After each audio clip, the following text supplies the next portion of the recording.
Hello, ladies and gentlemen, and welcome to the 526th episode of the GeekVerse podcast and a GeekVerse review. I'm the Fishman, Trasnail, and I'm joined by... The guy who can't swim. I didn't realize that was still my name, but it works. Kirklin Panther. That's true. I thought it was. I am the Iron Heart caster, Dylan Musk. I am the name-monger, Taylor Field.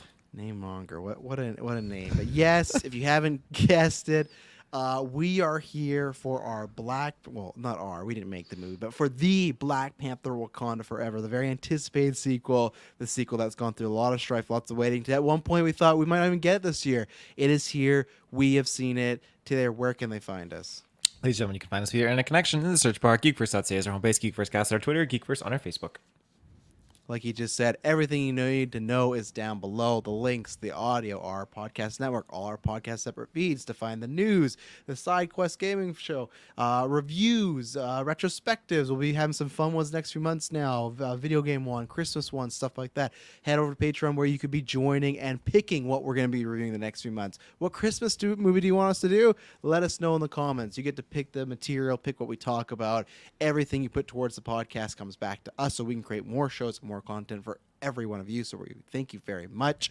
So head over there, bunch of different tiers, ad-free, exclusive, early episodes, the whole shebang. A big thank you to our Patreon producers that vote on that stuff: Aaron Braden, April Darkness, Smalley Bakes, Joshua Wright. Also head down below and use that Manscaped code to get 20% off and free worldwide shipping. Again, the more you support sponsors, the more you support Patreon, you support the show, and we very much appreciate it. Again, everyone, a big thank you for that tuned in, watched, and donated the Extra Life charity stream. That was just less than a week ago, but we very much appreciate it. Over 10K over these past 6 years, a very good goal, and 2,000 plus this one. So again, a big thank you.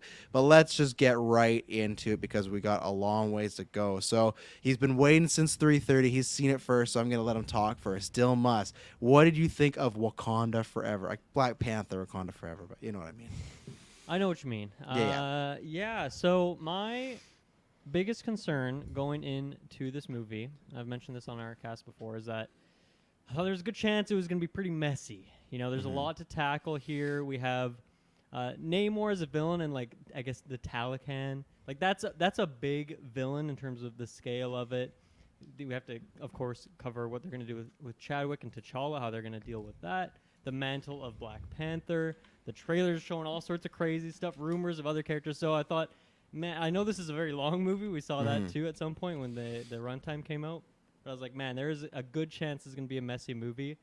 And unfortunately, I think it is. Now, within that, if you dig through the mess, I think there's some beautiful treasures down there. There's some great moments, some very emotional scenes, some great character stuff. But I also think that it just comes at the cost of like a very messy movie in a way that I want to compare this to Infinity War, and not because Infinity War is potentially the best MCU movie, but because that movie ended and it was like, oh, okay, this is part one, and we're going to get part two next year, which we didn't really know at the time, right? So that's how I feel with this. I feel like there's so many things that they introduced here, set up on their chessboard, and then there's just not really any conclusion to them. And I don't know. There's obviously I'm not going to spoil why that happens. We'll talk about all those things individually. But because of that, I'm coming out feeling not too satisfied. I just don't feel like I watched a finished movie. I feel like I'm just getting started or something like that. And that's hard to say, right? Because this is a long movie. There's a lot in here, and I still feel that way. So I'm excited to talk about those good things, but yeah, we also got to break down some of this mess in here too, because some of it is a bit unfinished to my eye. So there you go. Well, there you go. Kirkland Panther, the man who can't swim. The man who can't swim, yeah. I definitely can see where Dylan's coming from on like just the messiness of it, because I feel like there were certain segments of the film that really stood out for me in maybe not the most positive ways, but I'm fighting this feeling that I think I actually really love this movie. I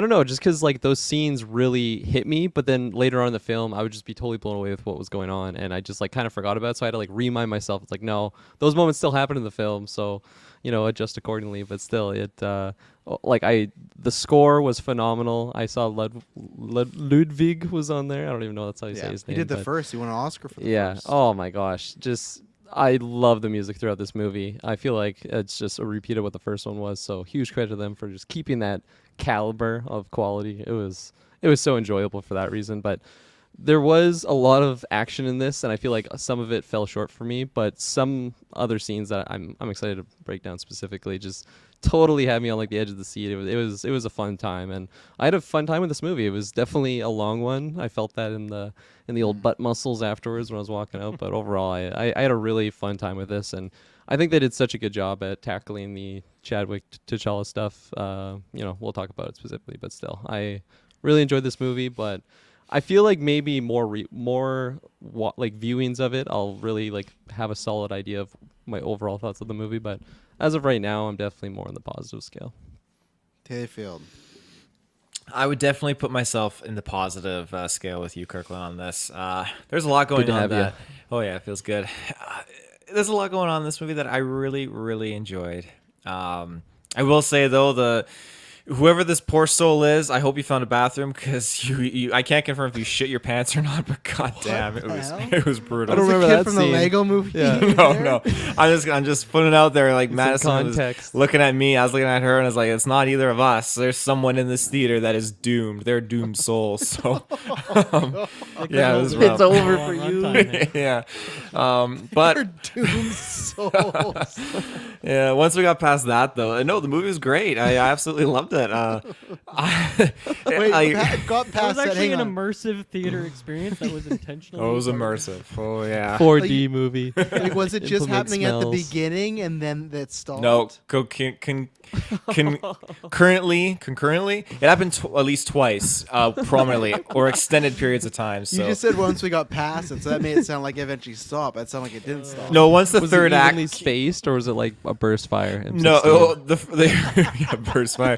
Once we got to the third act, it kind of like the fire cleared away. When So things got serious, he puckered up. Just yeah, we're going to war. tense stuff.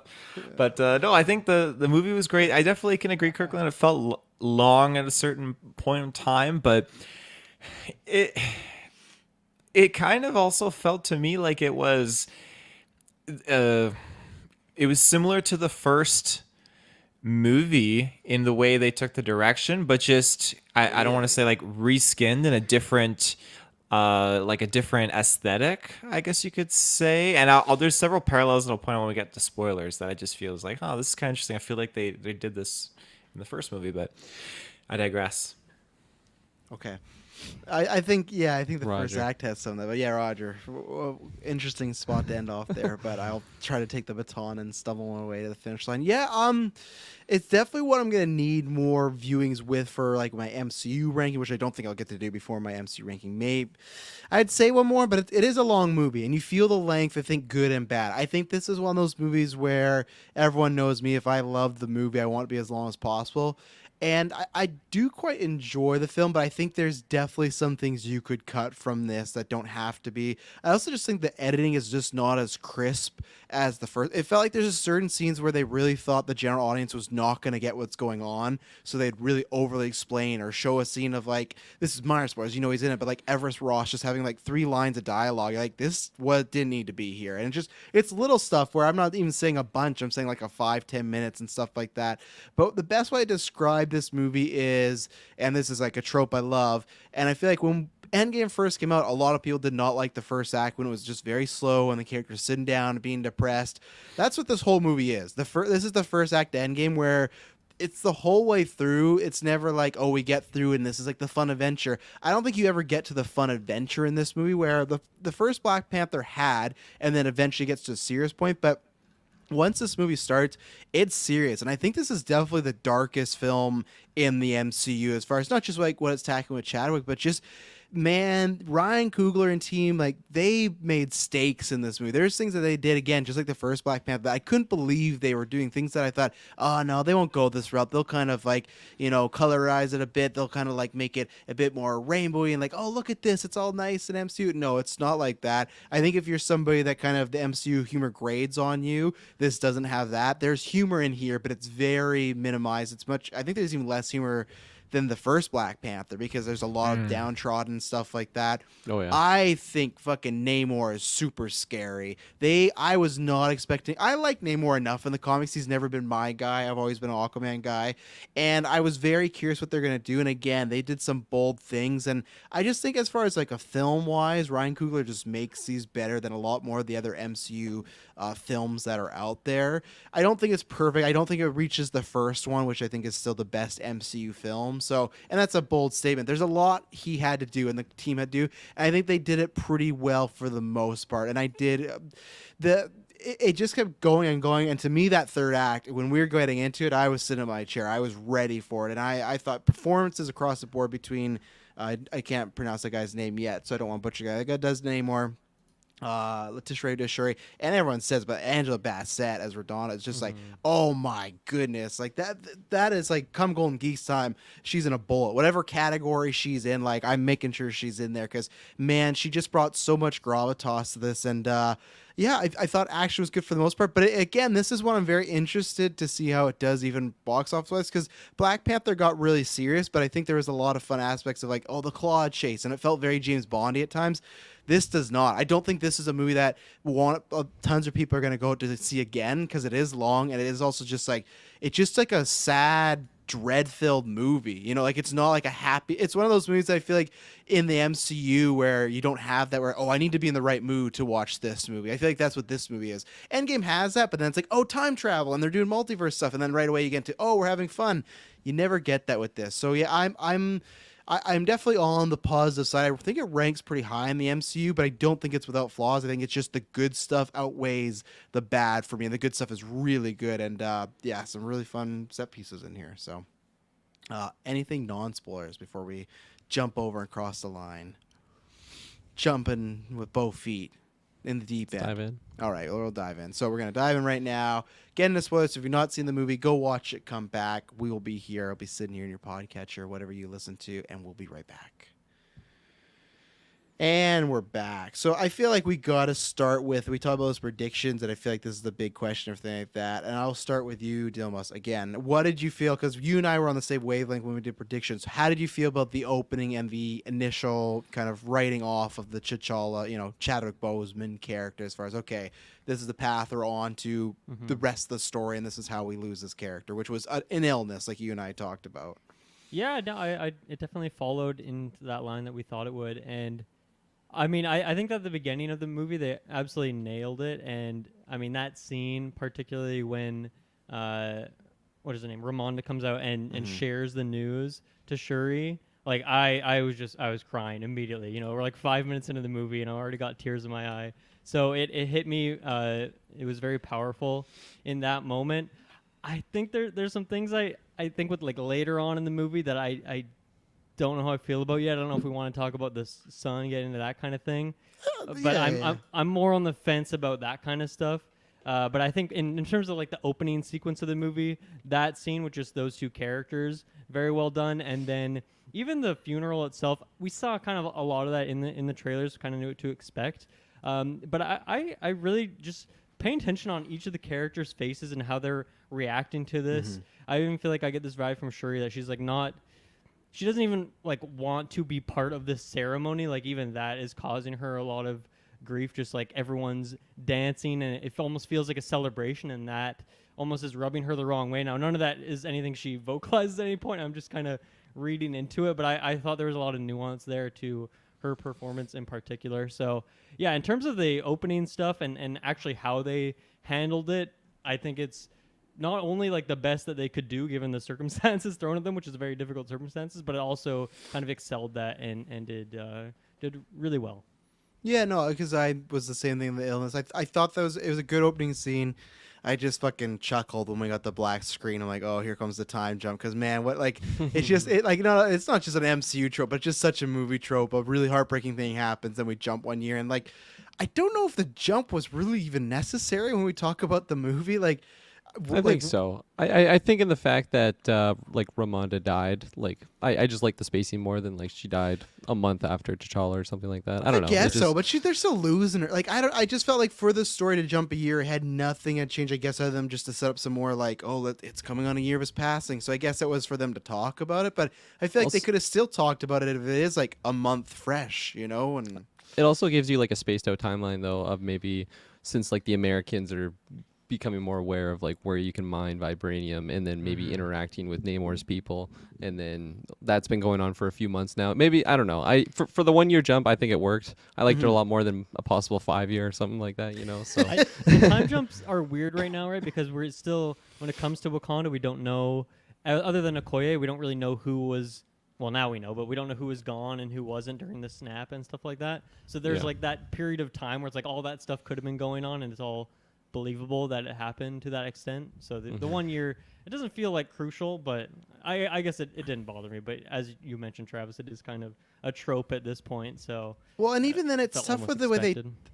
it's tough with the way they talk about with the snap too, because like it's a little bit to do with the key in the ending. But so they set up like, okay, so they got together in Black Panther, and I don't know what the time frame between Black Panther and Infinity War, but at some point, okay, you know, maybe I'll say that for the end credit. We'll talk about that after. But even just some of the talking of like they didn't really, I think, really emphasize that okay, he got snapped. He was gone for 5 years, came back, and then he passed right away. I thought they were going to hit on that a lot more. Like they thought they got him back, and Right. he was gone right away. But I thought this was the good way because you can go back to our predictions episode. You probably won't because it's already out. I just thought that to put him in a battle, that's a tricky situation, and to have it go to a villain, that's an even trickier situation. So I think this is, you know, them saying unknown illness, stuff like that. I think they could have just said, I know it's in the MCU, but I'm surprised they just didn't go with cancer because like they didn't pick anything. It felt like they were trying to make that like a mystery box thing, and I'm glad they didn't. So I think it was done well. I think all the actors and actresses did well.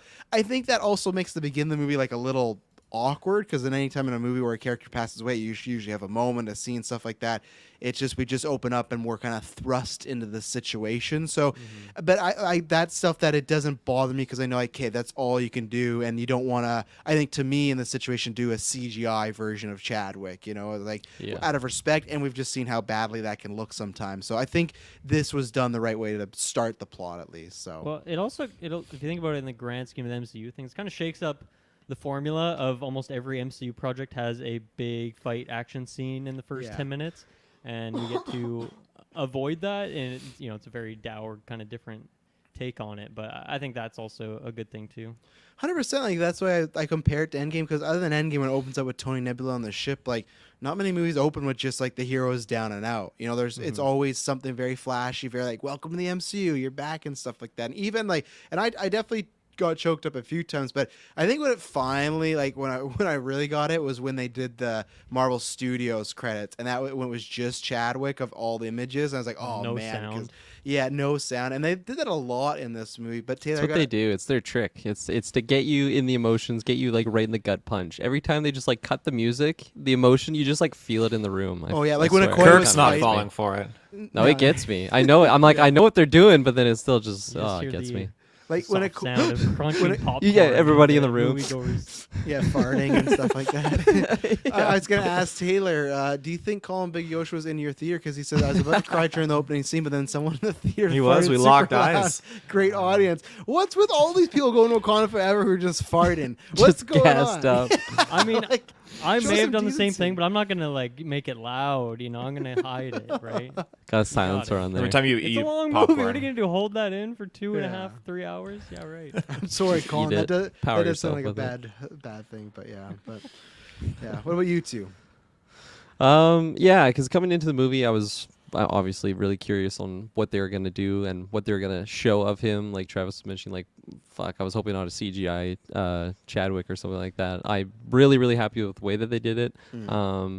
I feel like because I don't know, I just like sat down, I'm like munching down my popcorn, just like in overdrive right before the movie starting, and then it just like started with that, and I had to like catch myself. I was like, oh my gosh, we're getting right into it here. So it kind of like caught me off guard as to like what was happening. Obviously, it's intense, and it was I really like that they just did it right then and there. But like Travis mentioned, what really got me all watered up was when the Marvel logo came up and you just had all the Chadwick stuff. Obviously, later on in the movie when that stuff happened, oh my god, I was a mess. And that's where I was saying, like, I feel like they did all of that Chadwick T'Challa stuff really, really good in the movie. It was sprinkled in throughout of like maybe little moments with Shuri's character of just just getting choked up, maybe talking to Namor or other characters, and all of that stuff worked so well for me. But yeah, for the opening sequence, again, it was really quick. I was like a deer in the headlights. But then when the logo came in, I like settled, and I was like, oh yeah, this is why I'm here. I was really excited for this movie, and I feel like I wasn't prepared emotion wise, but. Yeah, I'm glad they didn't wait, like Dylan was saying, like start with a big battle or something and just rip the Band-Aid off right then and there. And then it just said, like, it just clears up the air for like what kind of story they're going to tell, like we're not dicking around with like how we're going to tell this just right from the start of the movie. So Yeah, and I think it's good that they didn't include, because I feel like we were talking about like, oh, it is a Namor attack or something accidentally, and I feel like they did enough with that. And hologram like Tupac. Yeah, you don't want that. No, I don't want that. Yeah, I mean, my prediction was wrong. Like, he didn't drown or anything like that by, I by was wrong fish too. folk. So, Fuck you, fish folk. We're gonna pick up on that after he's done, because but I think that everything kind of handling with like Chadwick was executed really, really, really well. I think it was great how just you said it, Kirklin, they cut the silence and they just play these scenes and they just you feel for it. Like it's a reminder that this actor, he passed away. Like how I remember Chadwick. Like, yes, he played Black Panther. He's a great actor, but how I remember him was when he was in this interview and he was talking about this child who was fortunately sick. I'm sure you probably have seen this, Travis, and he's just talking about a child who was like a big fan of Black Panther, was super excited, and I believe that he passed before he could see the movie. Yeah, and it just totally, I'll never forget just how humble Chadwick was, because he was just brought to tears in that moment, and just to now be in this situation where Chadwick has now passed. It's so heavy. So just to have this movie at its core throughout the whole thing, not just with those silent moments, but just being a tribute and honor to Chadwick and Black Panther, these two characters, like the actor and the character, the person, like it's just fantastic. And I think that it did a really, really good job at that. And that's where we're now seeing the movie, and I get people can have the point of view of it, and I understand the whole, hey, they should have recasted T'Challa because it's a big character and character's bigger than the actor and stuff like that. But for me, this movie and why I think they did all this stuff great, it for me just more sentimented of I'm glad they didn't, because at the end of the day, yeah, okay, the character is bigger than the actor, but in my opinion, not really, because T'Challa and the combos can die, and then guess what? He's back in a year. That doesn't happen with Chadwick Boseman, right? So it's like, to me, I think this was great to give him, because that's what this movie, I don't feel like it's like a mulligan, but I feel like especially the way this movie ends, it is very much like, okay, there is a main story here, but this does feel like a send-off, not only for the character, but for that actor, because this is a guy that did this huge role, and it was one of the biggest domestic movies and inspired a lot of young youths and stuff like that. And like, he was a very, like, it was an iconic role for the time, so that's why I'm so glad we kind of did this. And I feel like they will probably tribute him again in the future, and especially now with the son character, but I feel like this to me felt warranted to do. It felt like a good morning, where I feel like it just would have been, to me, and I'm always been the camp, I feel like even seeing this movie now, it would have been just strange to open up and, oh, there's a new actor, T'Challa, same cast, and we're moving forward. Like, I think it was warranted to do this, because you could never do it again if you were to recast. It's like, I think he deserves what they did here and stuff like that. So, so anyway, so I want to go to Namor, because Taylor said something which I found very interesting. This to me is one of the things that probably made this movie, again, you want to talk about the MCU having stakes. This movie had them. They do them so well, because, and I think it's more a Coogler thing, because I remember, I've talked about this the first Black Panther review, when I'm sitting in the audience and Killmonger starts talking about slaves killing themselves, and he's talking about white oppression, all this stuff, like, Jesus. And this happens a few times with Namor, but when we get to the third act, and even before that, I thought for sure in these trailers when they're showing Wakanda and Talokan fighting and whatnot, this is just going to be a battle, but they'll figure it out. There's someone behind the scenes. There's no one behind the scenes, and they're just killing each other. There's a moment where Nakia shoots someone, and I go, oh, she's gonna turn around and say it's rubber bullets, knockout, and then the Talcan's like, you killed her, and I was like, oh my god, like Nakia just shot this person, and I'm very interested to see how they go forward because, Taylor made that joke about that, he was going to kill T'Challa and that be the thing, but I could not believe that they actually killed off Ramonda. I always screw up her name. Ramonda. And then, they have name. It wasn't like they were fighting and accidentally he did something and killed her. He full on just threw these he intended to kill her. And that's where it's just it puts me, it's so different than with Loki where, okay, he killed Agent Coulson. We liked him, but we'll get over it eventually. And Loki's had a bad life and stuff. And Namor has too. But the fact that he killed her, it's one day him and Shuri supposed to pal around on the Avengers together. That's where I think they made this character and where they go going forward so interesting because they were not pulling punches in this conflict. And I appreciate that. And I was stunned because we said in the predictions, I thought no one from the main cast is dying. There's no way. There's already been enough sadness. And to me, that was a bold play between Coogler, Crew, Feige, whatever. This war actually felt like it had stakes. It didn't just feel like a minor quibble. When people always give shit about Civil War, right? Of the pulling punches scene. I like the airport scene, but I get why people don't and stuff. But this felt like when we win that third act, everything was on the table and people are dying left and right. I was in shock this was going down. I really was, and we'll get probably more in Namor, but I loved the conflict and everything about it. The politics. Yeah, so good. Yeah, I loved how they showed the introduction of the Talakan. Is that what it was? Talakan, yeah. And I think that I can't remember how you pronounce it, Talakotians or it's Talakan. Talakotians. It's Talakans and it's IONS or whatever. They're the name mongers, just like a Taylor Field's name. That's what they were. But I just loved how they introduce themselves, and then they're just two very powerful nations, and then they see value in partnering up there, and it's just so fragile though. It's based on this deal, and then when you get to know what they're after, it just tensions start going. But then they what you're saying when Nakia murdered that one fish folk, that's what caused the war. That's what set everything onward. Arguably. I know Colin's saying that too, but I feel like Namor kidnapping the princess is really what's That's definitely I don't think so. Act of war. Yeah, well, no, she asked to go down there, right? And that's exactly what he told. But he was gonna kill her. Yeah, he was when the queen's like, "Can I see my daughter?" He's like, maybe one day. It's well, wait a second. No, Namor is everything building up to the war, and just when that big reveal happened, and I don't know, I feel like Namor is the type of villain too that I was able to actually really see his side of it, and it made it a lot better. And like you said, the war had so many stakes. I couldn't believe that Ramonda died when she went under the water again. I was just giggling to myself. I'm like, how does she just swim forever? This doesn't make any sense. She has no bubbles. And then she goes up and she's all face down. I'm like, classic movie. They're going to flip her over, do CPR. It's going to be fine. And then it didn't. Man. It wasn't fine. And I was like, oh my God, that really happened. So kudos to them for totally fooling me. And just that scene of M'Baku holding Shuri while she's screaming. I was oh my God. Because I was she's going to wake up any second now. And it's she just doesn't. I was like, oh my God. I'm still in shock. I haven't processed that they did these things, It was just a peculiar scene to kind of just open up to, because Shuri opens the door and the queen's just face down in the water. It's this is just it's a weird shot. The way that was set up, it made you feel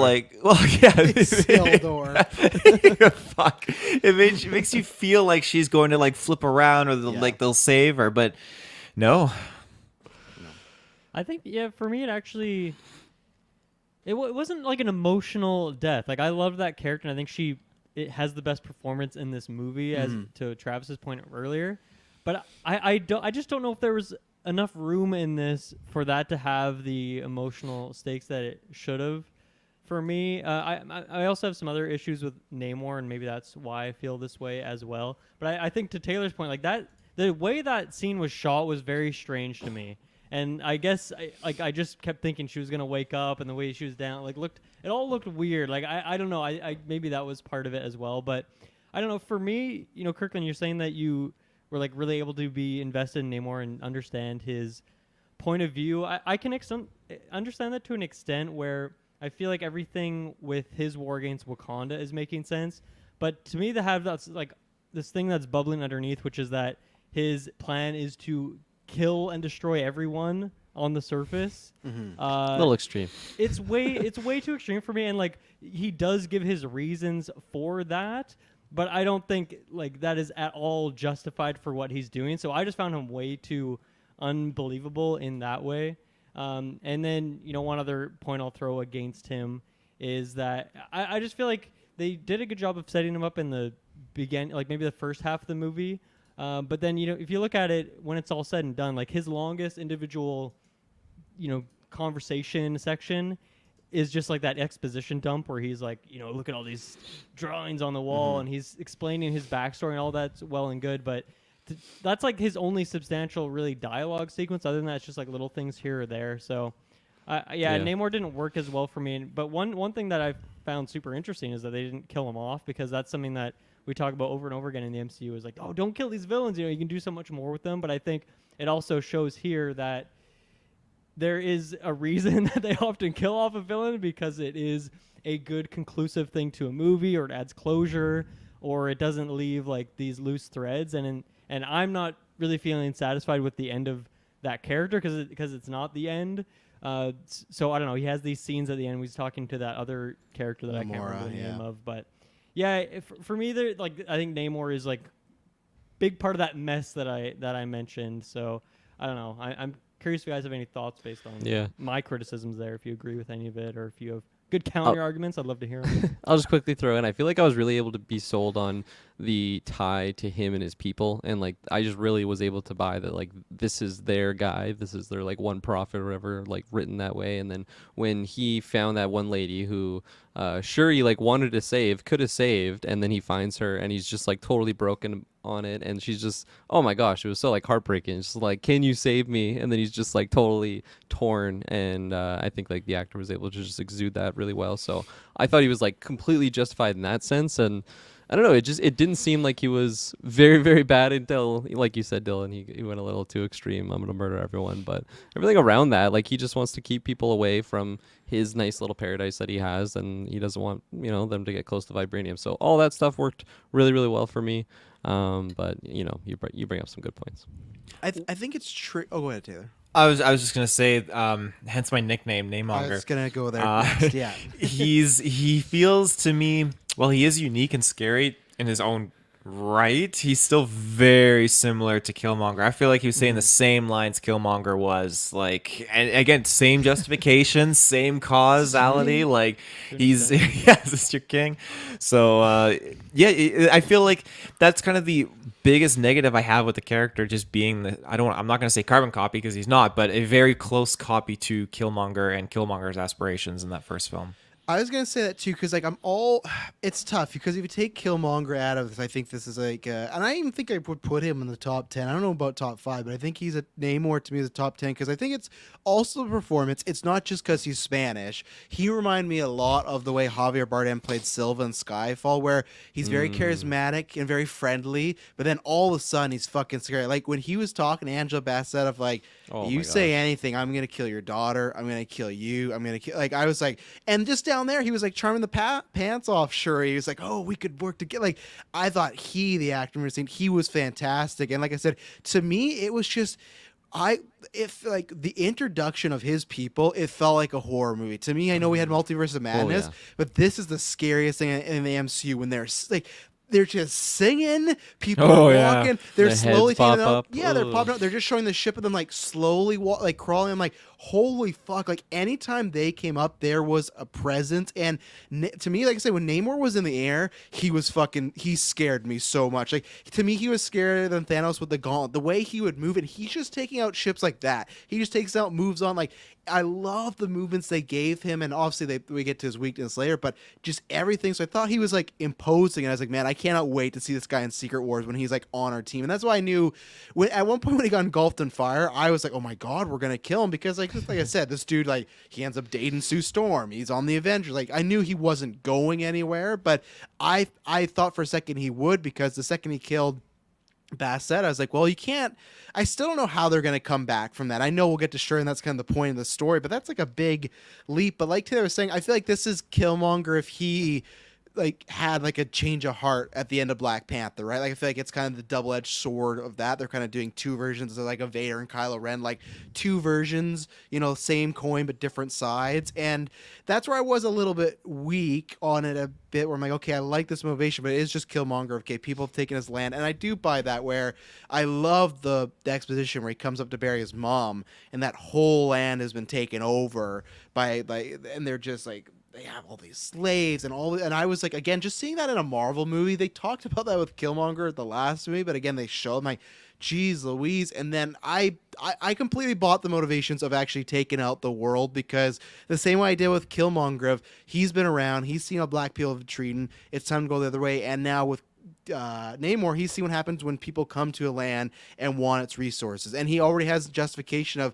people are starting to entrench on that. They're getting closer and closer and stuff like that. So I completely bought that.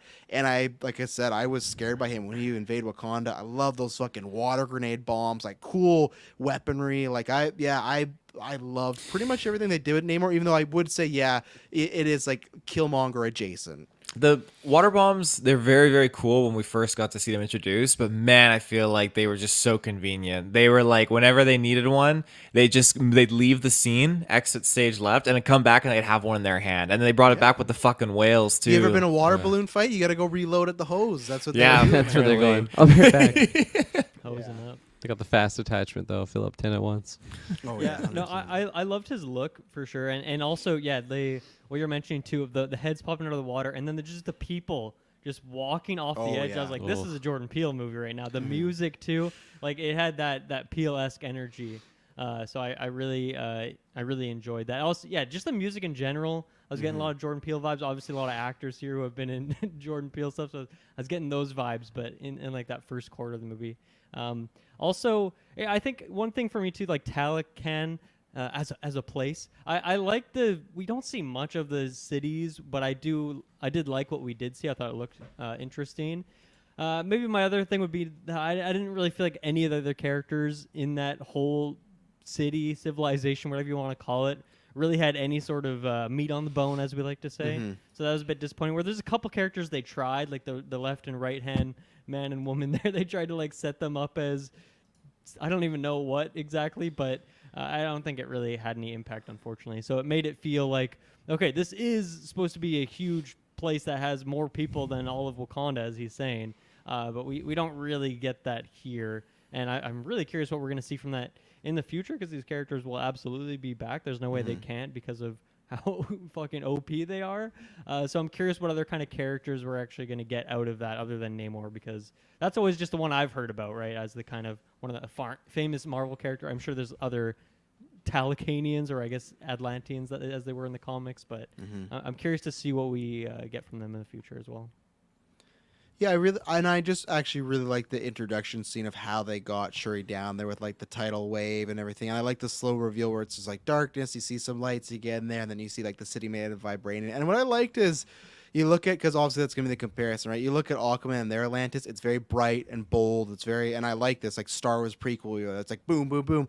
This does feel like just like landmarks that are underwater and stuff like that. I will say though, I think Aquaman blows out of the water for people talking underwater, because I feel that there lots of the actors just look like they're holding their breath. Where in Aquaman, you never, to me, got that sense. Like it just looked like they're talking. So many people are just like, but that's where for Aquaman, for me, I eventually like, okay, I buy this. We're in this underworld city. I never got past, we're not, like, actors aren't taking a puff in the tank and then coming back and doing something. There's times where he's in the chair and he's talking. It's like, hey, clearly this is CGI. It's not, but it's like all the other people, it was so quiet, and it was so like kind of lifeless a little bit at times with the actors. And I get because they're trying to go for some maybe realism, but I would say if I'm in the camp of which world do I prefer, I'm definitely in the Aquaman camp of that. I just have the actors talk underwater and just see, like, I don't care if it looks CGI. Should have hit up James Cameron for some underwater filming tips. Exactly, yeah.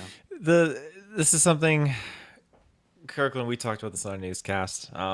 Just the talking underwater, it doesn't rub me the right way. And like when you look at that, in all movies or in this movie, I think in a lot of movies, I think Aquaman, like they pulled it off pretty good, but It default to Exhibit A. You look at that Little Mermaid trailer and she's singing like underwater. That's My true. brain just wants to go. I knew they muffled it, and I appreciate that they muffled the voice a little bit in this. But at the end of the day, I just feel like when you talk underwater, it's gonna be like, oh, like it's not gonna be audible like vocalizations coming out. It's just gonna be like drowning noises. So the fact that they can pronounce their words so clearly is fantastic. I feel like they tried to do that in this one, try and make it muffled. I'm on the other camp where I'm just like, we live in a world where they fought over magic stones. Just have these people completely enunciate. Like Yeah. I'd rather just like going for like the almost realistic underwater thing. It's like you have a man that took some fucking chemicals in the womb and became like he has wings on his feet. Like throw out the whole like, well, let's have them realistically look underwater. It's like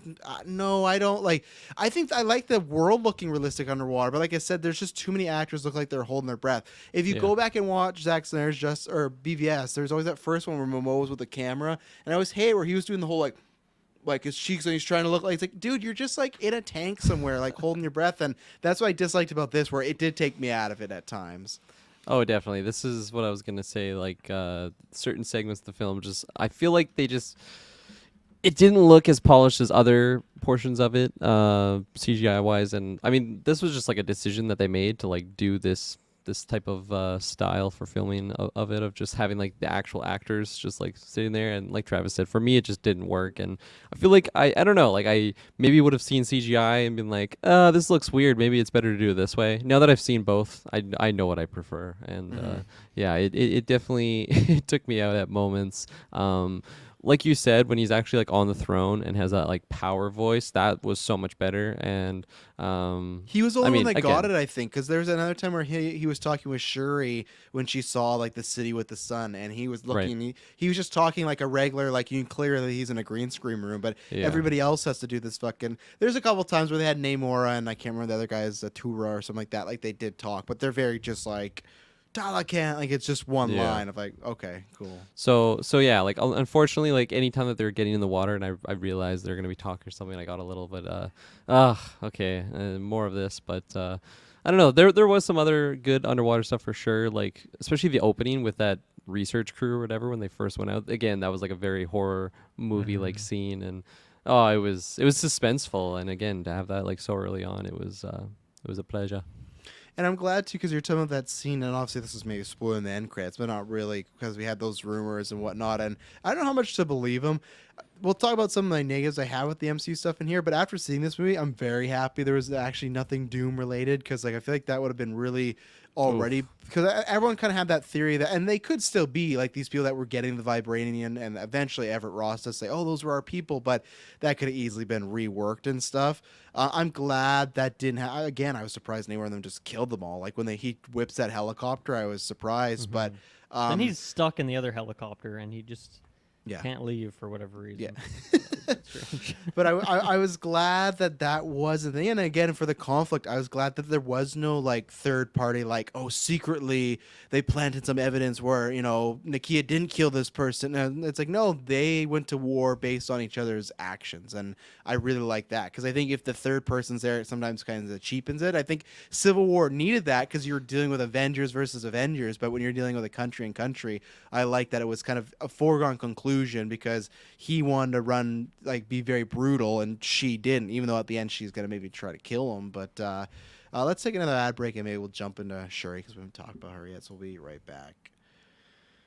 And we're back. So obviously, like, we pretty much knew this going in, but this was the whole journey to become, getting Shuri to become Black Panther, which we'll talk about at the end, because I'm not really clear if she's like.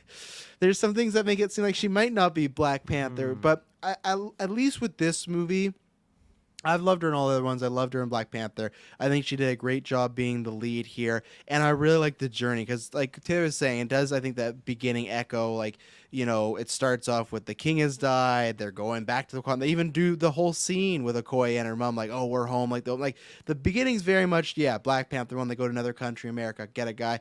But the journeys are so different. With T'Challa, that was all about, like, hey, the tagline pretty much, right? Of like, how can a good man be king? And it's all about him pressing against his ancestors and like becoming more public and stuff like that. That's his journey of like more of a Wakanda thing, where with her, I loved the duality of trying not to let the pain and rage control you and stuff. Even though I don't know. In the theater, I still like you should kill Namor in this one. I know it might create a war, but that's what the point, right? You're supposed to be better. You're supposed to overcome that. And I really, to me, it felt like some MCU movies, like, oh yeah, they had an arc. It was kind of there, but like I felt like she legitimately from start to end had an arc of overcoming. But when she had the suit and she was controlling the army, I was like, man, she is gonna just kill all these people. I didn't think we were gonna go that route, but she was portraying it that way. So I loved her arc of just overcoming that and trying to find the best of all the worlds between her mom and even Killmonger, which we'll talk about, her brother, like find some sort of like in between there. And she's getting a crown that she never was supposed to at this moment, and she has lost everybody. It's not like T'Challa, who just lost his dad. This is everyone now is gone in her family, and she's dealing with the repercussions. So I felt like it is one of the better arcs in the MCU if I were to go back and look at all the movies. So I love everything they did with Shuri, and I think Letitia did a great job. Yeah, I definitely think Letitia was like a big highlight for me in this movie. And coming into it, I knew she was gonna have like a big role, coming into the new Black Panther. But she totally, blew me away with her performance. And I feel like there's so much to unravel with particular grief that she was going through, whether it was for T'Challa or for her mother.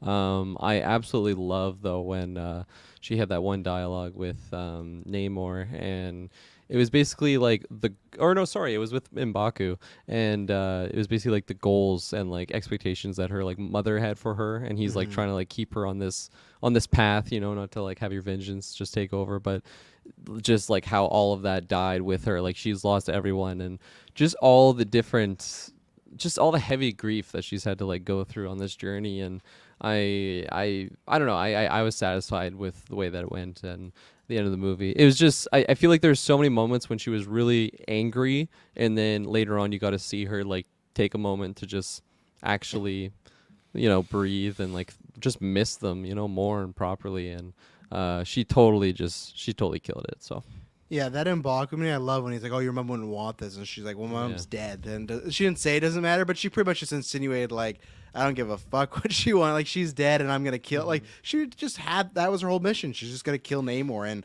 she could have if she wanted. But I love that back and forth of people. Even that second funeral, just feeling like she's over it. Not in a bad way, because obviously, like, she still cares about her mom. But she just felt sick and tired of losing people. And, like, something's got to change. But, she rose above it.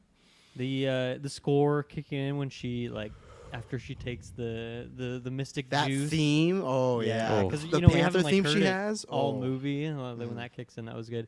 But I think for me, like, it's such an interesting thing with that character where her role in the first movie was to be almost kind of like a comedic relief sort of role, and just like a very fun, lighthearted character, quipping a lot, gets to be kind of like the fun inventor type. So yeah, it's obviously very unprecedented, the kind of change up. She totally pivots here because of circumstances.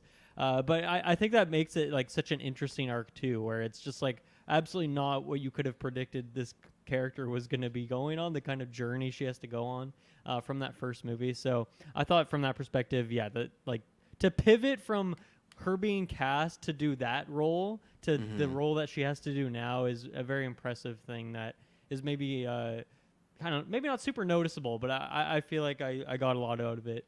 And then I just agree with everything you guys said. I think she was fantastic.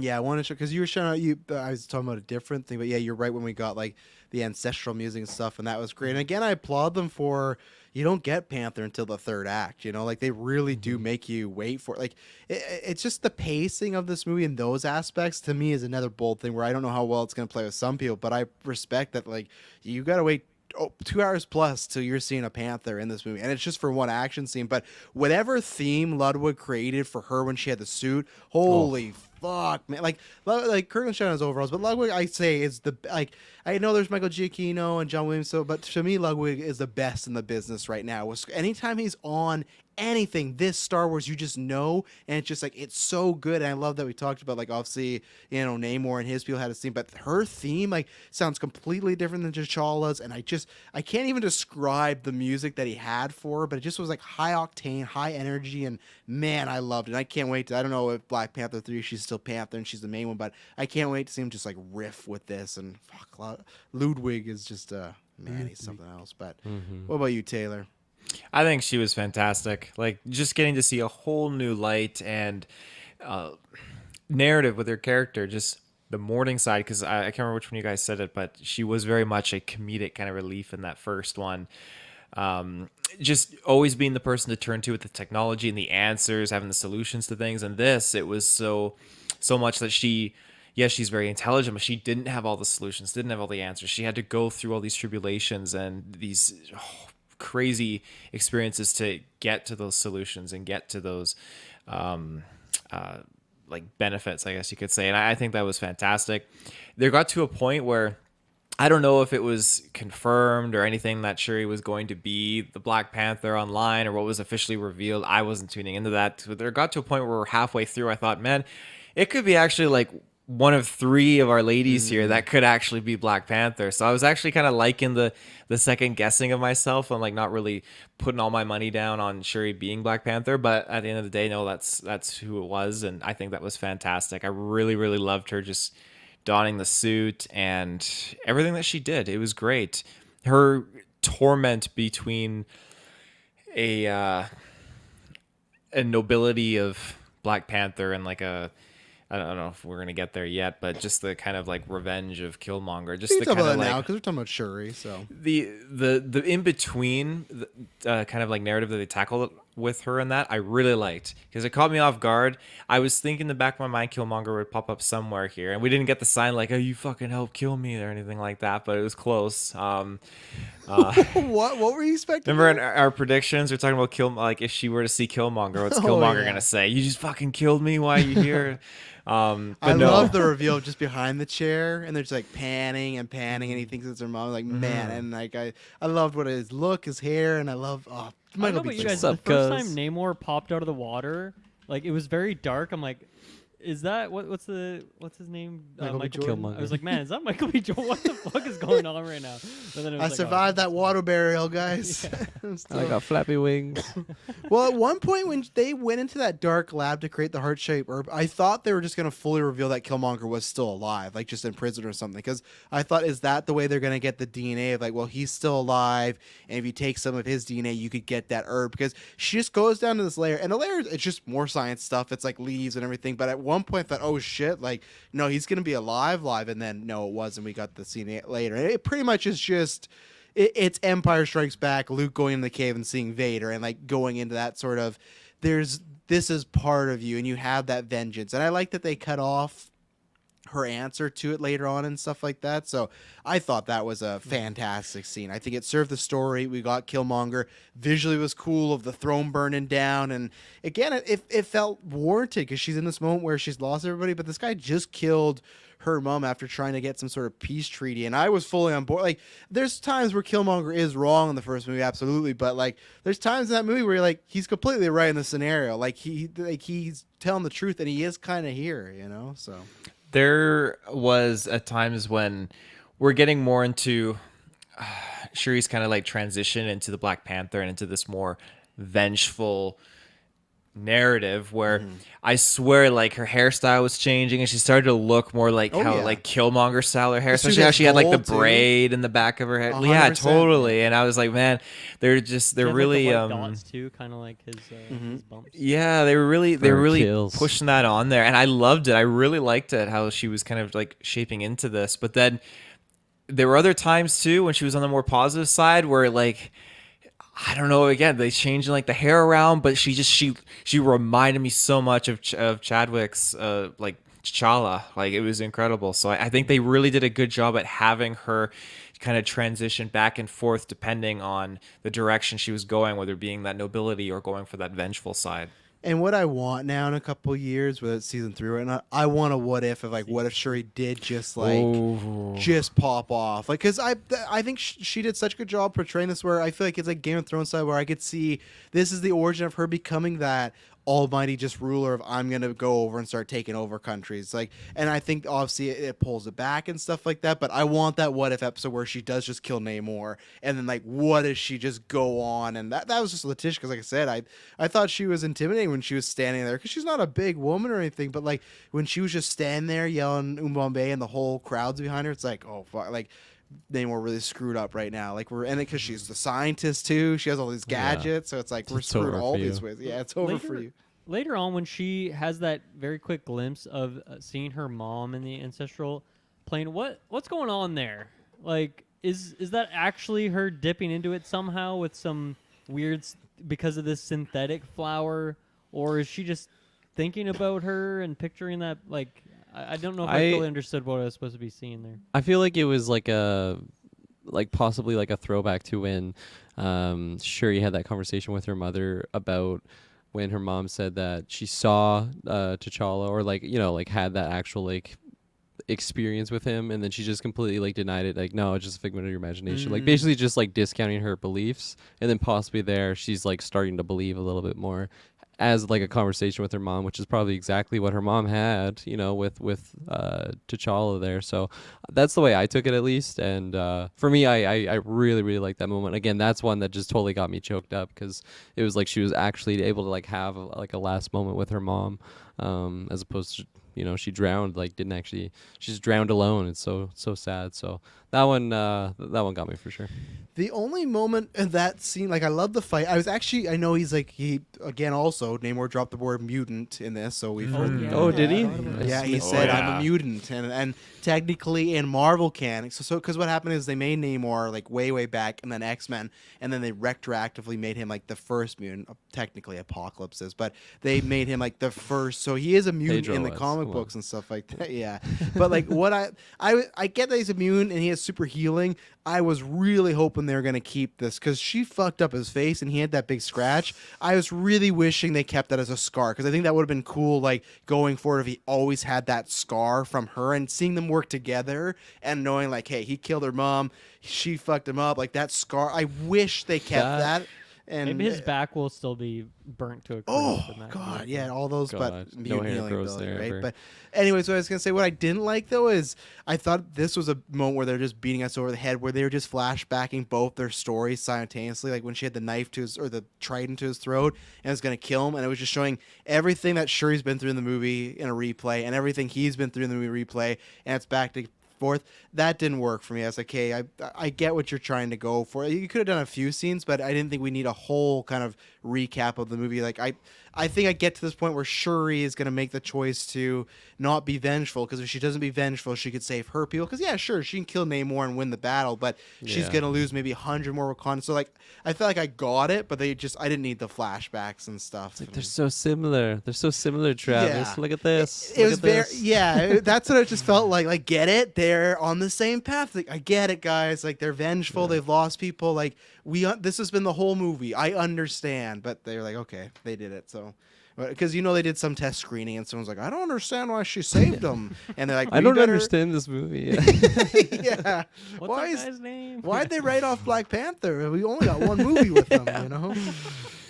There's somebody in this fucking world that has no that doesn't yeah. follow this stuff, and they're like, that's a weird choice that they, They they just must fired have some the bad guy? What tweets. happened? They Yeah. actually haven't They seen just Black fired the Panther or Infinity War or Endgame. It's their first Yeah. MCU project.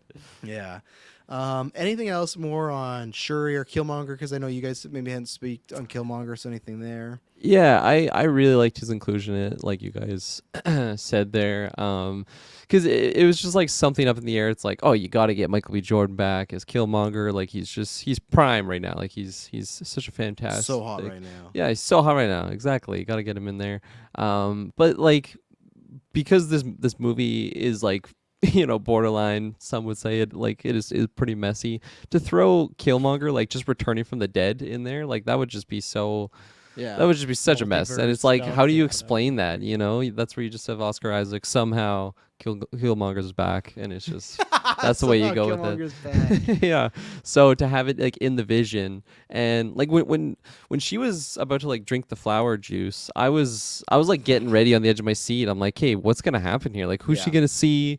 This is a big question, obviously, going into it. So then it just goes in like a different realm. And at first I'm like, is it just because it's like a synthetic flower? It's not like the real thing or whatnot. But then, she's there for a purpose. Like she actually, her vengeance, her whatever it might be, like subconsciously, like took her there. Whereas for T'Challa, he was really like indoctrinated. Maybe that's too harsh of a word, but like really in on like the whole idea of Bast, I think, is the Panther god, or just like the whole idea Yeah. with the Black Panther, And plus, when he went up there at that point, like very later on when he goes, ritualized too when he did well, it. yeah, and at that point he didn't know anything about his dad being shady, right? With like killing his Yeah. brother, hiding Killmonger True. and stuff like that. So at that point he just went up like, "Oh, I'm sad to see you gone, Dad, and I'm Black Panther now." So it's kind of like he was already locked in this room. Where I like that because she was already on the path that kind of got him or got her to Killmonger because that's the Yeah. path he was on. He even says like, you're more like me. You're not noble like your brother and stuff like that." And again, I like Killmonger saying all this stuff of. I love the little shot when he's like, "Oh yeah, your dad. He probably would have just killed the scientist already because like he did kill his brother and leave. Like he left fucking Killmonger alone as like an 8-year-old kid in Brooklyn or whatever, you know." So like he was saying all this stuff that like made sense for the character and stuff like that because it's still their being or whatever. It's still like something like that. So. And even then, like I guess we'll get to it at some point, but I really liked when, obviously, like the whole scene, but when they like kind of unknighted Okoye and they took her status away and everything like that. Oh. And I fucking love the callback where she's like, and they, like you not supported Killmonger, but that was the whole thing in the movie where Nakia's like, we got to overthrow, and Okoye was like, no, he's the king, like he got it right for me, I can't do that. So I loved her just throwing that back in her face of like, what do you mean? Like, I've sat by you with this, you lost my daughter, you supported this guy that tried to overthrow everything, and it's just like, again, I think that's what Coogler does so well. It's like you love Okoye, but you're like, she's right. You did obviously you eventually turned on Killmonger, but still in the moment you helped him because you want to go with tradition and stuff, right? It's like, so easy to brush past that stuff, if someone like, someone not as skilled as Coogler could like just that whole event actually happened and then it's calling back to that and like the pain that Ramonda could have had from just going through that and feeling so betrayed, so on her own. Like you said, Travis, it's completely justified, and I feel like I wasn't even thinking about that going into the movie. So when that moment happened, obviously I'm sad for Okoye, but at the same time, it's like, damn, like that actually just happened because she like begged or did whatever in her power to get her and Shuri on that mission, right? When the Queen didn't want it to happen. So You're talking about that was firing Okoye? That was a big Yeah. mistake. Ramonda was holding on to that for 7 years, so she's like, I can't wait to bring up Killmonger to Okoye and stuff like that. she said, why was it a big mistake, Taylor? Like, I think the firing was a bit hasty, but I think she was just fired up, right? She was just, We saw that, like, we definitely did not see the Wakanda that we saw in the Endgame battle. This is a Wakanda that I felt like was much more low-key because when the attack happened, we saw maybe 20 soldiers running out that all walked off into the water there. But like we saw maybe 2-3 ships in the air max, like fighting ships. I feel like this is the heart of Wakanda. You would have had a lot more powerful defenses at play here to go up against this.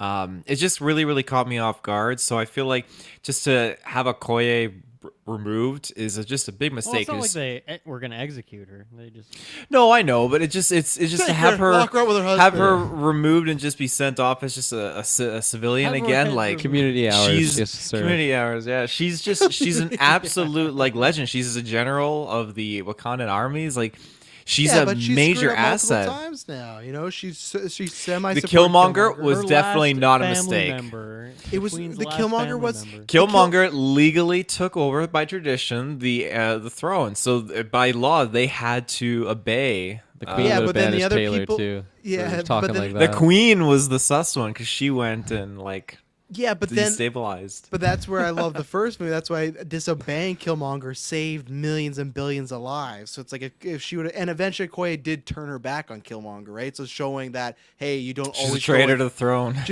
but just because someone's voted in, if they're doing something terrible, shitty, you can't just go with it because like they're the elected official. It's like no, you got to eventually create a line. And eventually Okoye did like that, and that's the other line I love too when they're talking about like, oh, we shouldn't, get her out because she like even turned on her husband, and then Ramonda's like, yeah, she can see her traitorous husband in prison. I can't see mine all. And I was like, oh my god, like this whole scene. Not only Bassett was bringing it, but just, like Laying it down. whoever wrote it was just like like fire, just like it was just like so good. Like that meme of people playing on the piano and the piano's on fire. Like it was just like again, I felt like she was saving this up for 7 years. Like I can't wait to suspend Okoye because fuck her. I have so much dirt on her, and but it was brutal. And it just leaves the staff there. Great scene. Yeah, no, that is a great scene. I think it was a bit of a weird choice for me, just from the perspective that like it really doesn't mean anything because like she just comes back like 30 minutes Yes. later and she's good. It felt like it dipped into that trope that every movie has where the two friends, you know, have some stupid spat and they get mad at each other and they hate each other,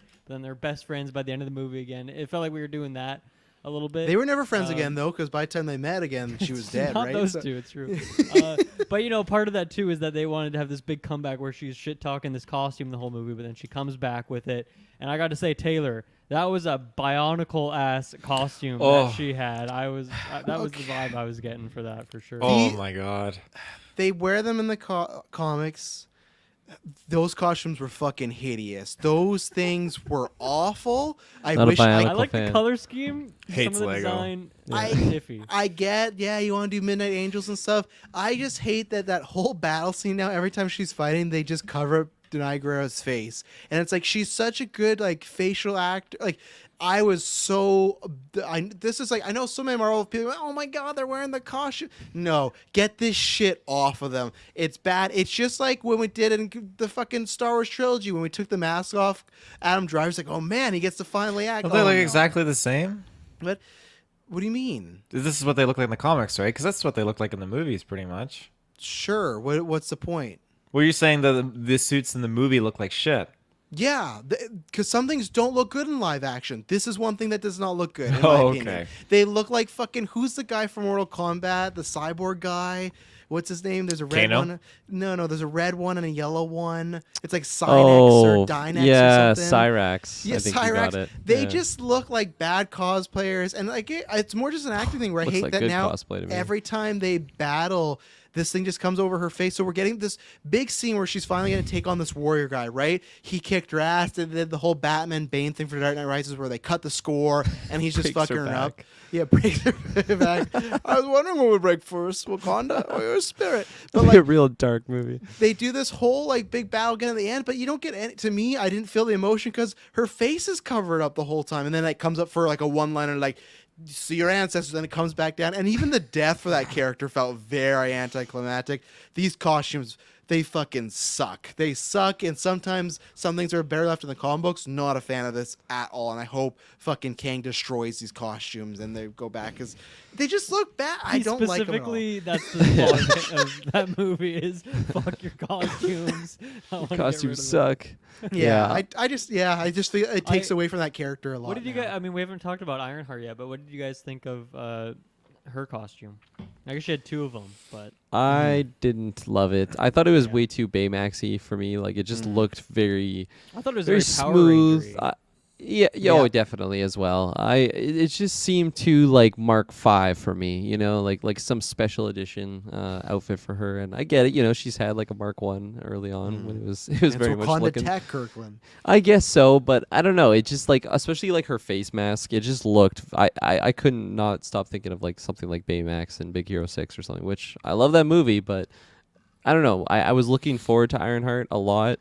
I definitely think the character completely, surpassed my expectations. But for at least the look of that suit, it doesn't have me like, oh, I can't wait to see that again. I'm excited to see maybe a new rendition of it, but maybe they'll just keep that look for it. And it's not a character I'll be putting at the top of my list for like badass cool looks wise. You put the Midnight Angels at the top of your badass cool list? No, absolutely not. Cyrax That's what I was one. Who's gonna got say. the best Yeah, costume in this movie for you, Kirkland? Honestly, Black Panther, possibly, Namor? possibly, no, well, like superhero outfit. Because I was gonna say possibly Ramonda and Nakia at like the school in Haiti. Oh, Oh, my gosh, their Nakia's- colors matching. Yeah. Oh my gosh, the costume design. They probably won awards in the first movie, but my god, like it was so beautiful. The different outfits, especially the matching and the different color schemes they had like in the school. It was eye Lupita pleasure. Nyong'o is Oh just my like God, anytime she Lupita. comes on screen, you're just like, just like it's Oh, like I feel like that's beautiful. what they saw in Rivendell when they saw Galadriel. It's like, oh Yeah. my god, like I feel like when every time I see Lupita, I'm like, this is a real person, hey, this is like I can't believe it and stuff. Like again, I always say her or Florence is like they're the two best actresses in the world, and I would say for me, one costume I want to shout was Okoye's gear when they got Riri when it was like the red just like body suit but it had like no sleeves and stuff. I really like that Yeah. aesthetic with the trench coat as well and the makeup they kept making I fun even of her liked for. Shuri's just like purple jumpsuit big and one, the yeah. big shades when they went to the college. Oh yeah, big Louis V's on. Yeah. So, Well, they won an Oscar for last movie, so it could Right. happen Yeah. again. You know. So. absolutely. When they announced the Oscar, they're like, with the exception of the Midnight Angels suit. Yeah. costume design. No, someone's gonna win and come up with that costume and accept the fucking award. Oh my! They're gonna fly on stage. Yeah. Thank you. But I'll quickly throw my thoughts on that. When they were like kept showing the blueprints of like is that what it's called, Midnight Angel suit? Yeah, that's what they are. And it's like not completed throughout the film, and I was just like, oh, we're probably gonna get that. I don't want to. I didn't even think of it being put on like the Dora Milaje, but I don't know. I assumed it was gonna be like the new foot soldier outfit, and like that's fine, but having them on like big characters, like Travis said, that can like really pull off facial expressions in fights and stuff, and it's just unfortunate that you kind of just put them in that basically like a broom room closet green screen when they're like in the Tony Stark helmet. That could just be anyone in that suit now. Like, Yeah. it's just somewhere Niagara is doing the lines in a closet like Adam Driver, and it's just give it to the goons. Like I know I don't want any fucking comments about. Well, I know in the comments that like this is who they come like. It's just like even like take the headgear off maybe or something. I don't know. And like I get it, you gotta you gotta get ready for like a big team up movie and like really soup up these characters to be able to take on space creatures, quantum realm creatures, whatever the hell they have to Kang, face. yeah. But it's just unfortunate because now I'm like, oh, I might be seeing less of like the actual Dora Milaje Yes. with their spears, and like just their fighting style is so unique. And if we're getting away from that, I'm a little bit concerned there. But just too bulky, you know. What's the difference between me and you? I'm not wearing hockey pads. It looks like they're wearing hockey pads. Hopefully it's just like a once in a while big battle thing, you know? Like I know there's the I rumors hope like so, yeah. Koish, so like I hope that suit is nowhere near it gets like Iron Man 2 like broken, like oh we lost it in a battle, shit, you know, like I'm like good, you know. But Taylor, you must have fucking love this. Like Dylan said, I feel like this is Bionicle DNA all over it. The amount of suits we were getting in this movie, I was just like I fucking love my suits. Like it was You're great. like in All Gotham these- Knights, You're like the look at one all the who- color You schemes. thought you just shit your pants. You were the one who did it in your. Yeah. Why Sorry, is it so Colin. bad in here? No, I think the suits looked awesome. I love the dreadlocks. It's like fuck, these are like some predator looking fuckers in here. This is great. This is so cool. Some Yautja, Wakandan Yauchas. I just hate that you've dropped that on like a monthly basis, and that's like the Yauchas. Predators, race, the Yachas.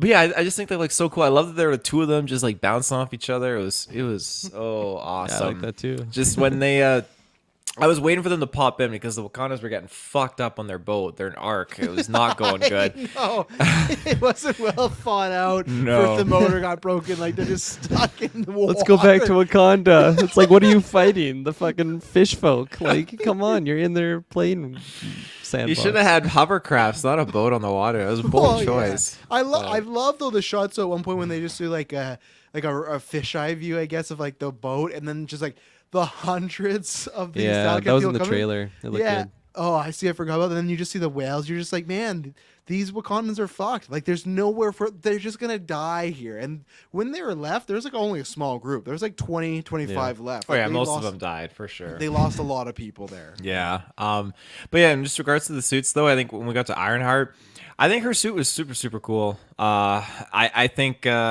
the color scheme for it, just how smooth and polished it was, I was loving it.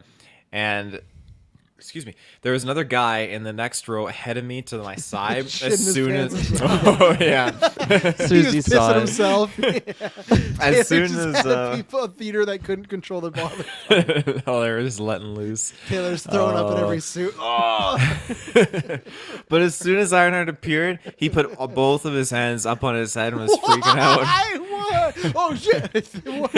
Why did he arrest him? You're Yeah. under arrest. Yeah. Oh, they know I'm an Ironheart fan. Shit.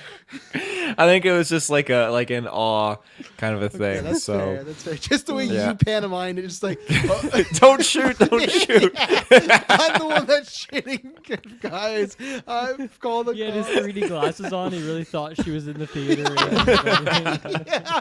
When she said freeze, he's like, oh, I didn't do it. Oh my god. I'm Team Wakanda. Yeah. I don't even like the water. I can't swim. Oh, okay. Let's take an ad break and then we'll be right back out of this madness. We'll be right back. Oh boy. So I guess while we're on it, let's go around. What did everyone think about Riri Williams there? Dan, what was your thought of Ironheart? And are you excited for the show that's coming out next year now that we've got a glimpse of her? Yeah, I gotta say, I don't know if this appearance really got me excited for her show in a way that I don't feel like they necessarily set up like what to expect in that show, which is not necessarily the role of this movie. But also, I was kind of, we talked about a predictions cast. I was thinking maybe we'll get a post credit alluding to her hinting something for her show, but we didn't get any of that. I think, I mentioned how Shuri kind of had to pivot to be a different kind of character, different kind of role as things have changed here. And I feel like Riri kind of took that slot of being a 1000%, comedic relief yeah. character, obviously the same kind of techie character, very fun and animated. And then I think in a way too, she almost had that Everett Ross thing of, I feel like every Wakanda project movie, there's always going to be a character who's just amazed at Wakanda. They have to just react to how cool things are and how different and amazing and advanced it is here. So I think she got to do that a bit as well. So I do feel like a lot of her dialogue didn't really have substance to it. She was kind of just there bumping around, and she was almost more of a plot device for more of this movie than like she was an agent in terms of actually like doing things. So I all that sounds very negative, but I still really enjoy the character. I think she's very fun. She's very funny, charismatic. She's obviously very smart. She also like, I guess maybe the interesting part about the characters, they've set up so much of like she's been working on stuff for years, and she came Since up she with was some 3. tech that no one else in the world was able to do with the detecting vibranium. So she's obviously very smart. So I am excited for her show, but yeah, I don't know if this like performance here actually increased that amount. I was already pretty excited for it anyway. So yeah, I'm liking the character so far, although I do hope that by the time the show rolls around, there's a new mark, because yeah, I'm not liking the hockey pads on this one, as Kirklin said. Well, luckily, remember, she wasn't allowed to take it; had to stay there, so she's gonna have to build one from the ground up and stuff. True. And Yeah, she'll have to so build her US version. yeah,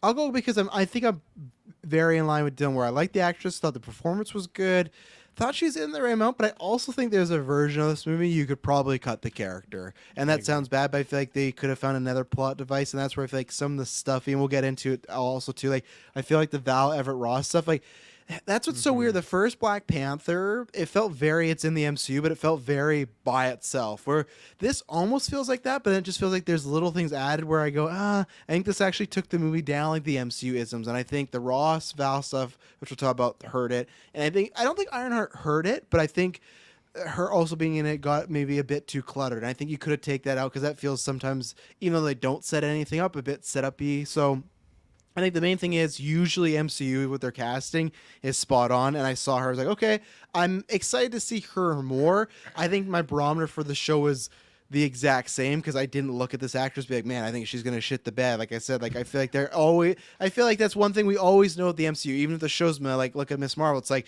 yeah, but Amon's great, and it's like I can't wait to see her more. So I never really worried about that. The only thing I was surprised about was, and it's fine because Tony's already gone, but just not even a single mention of Iron Man or Tony. Like I thought when she's talking about inspiration, she was even going to bring that up. The fact that the suit looks very much like an Iron Man suit, and just it's never brought up, even by Shuri. It's never brought up of like, oh, like it felt.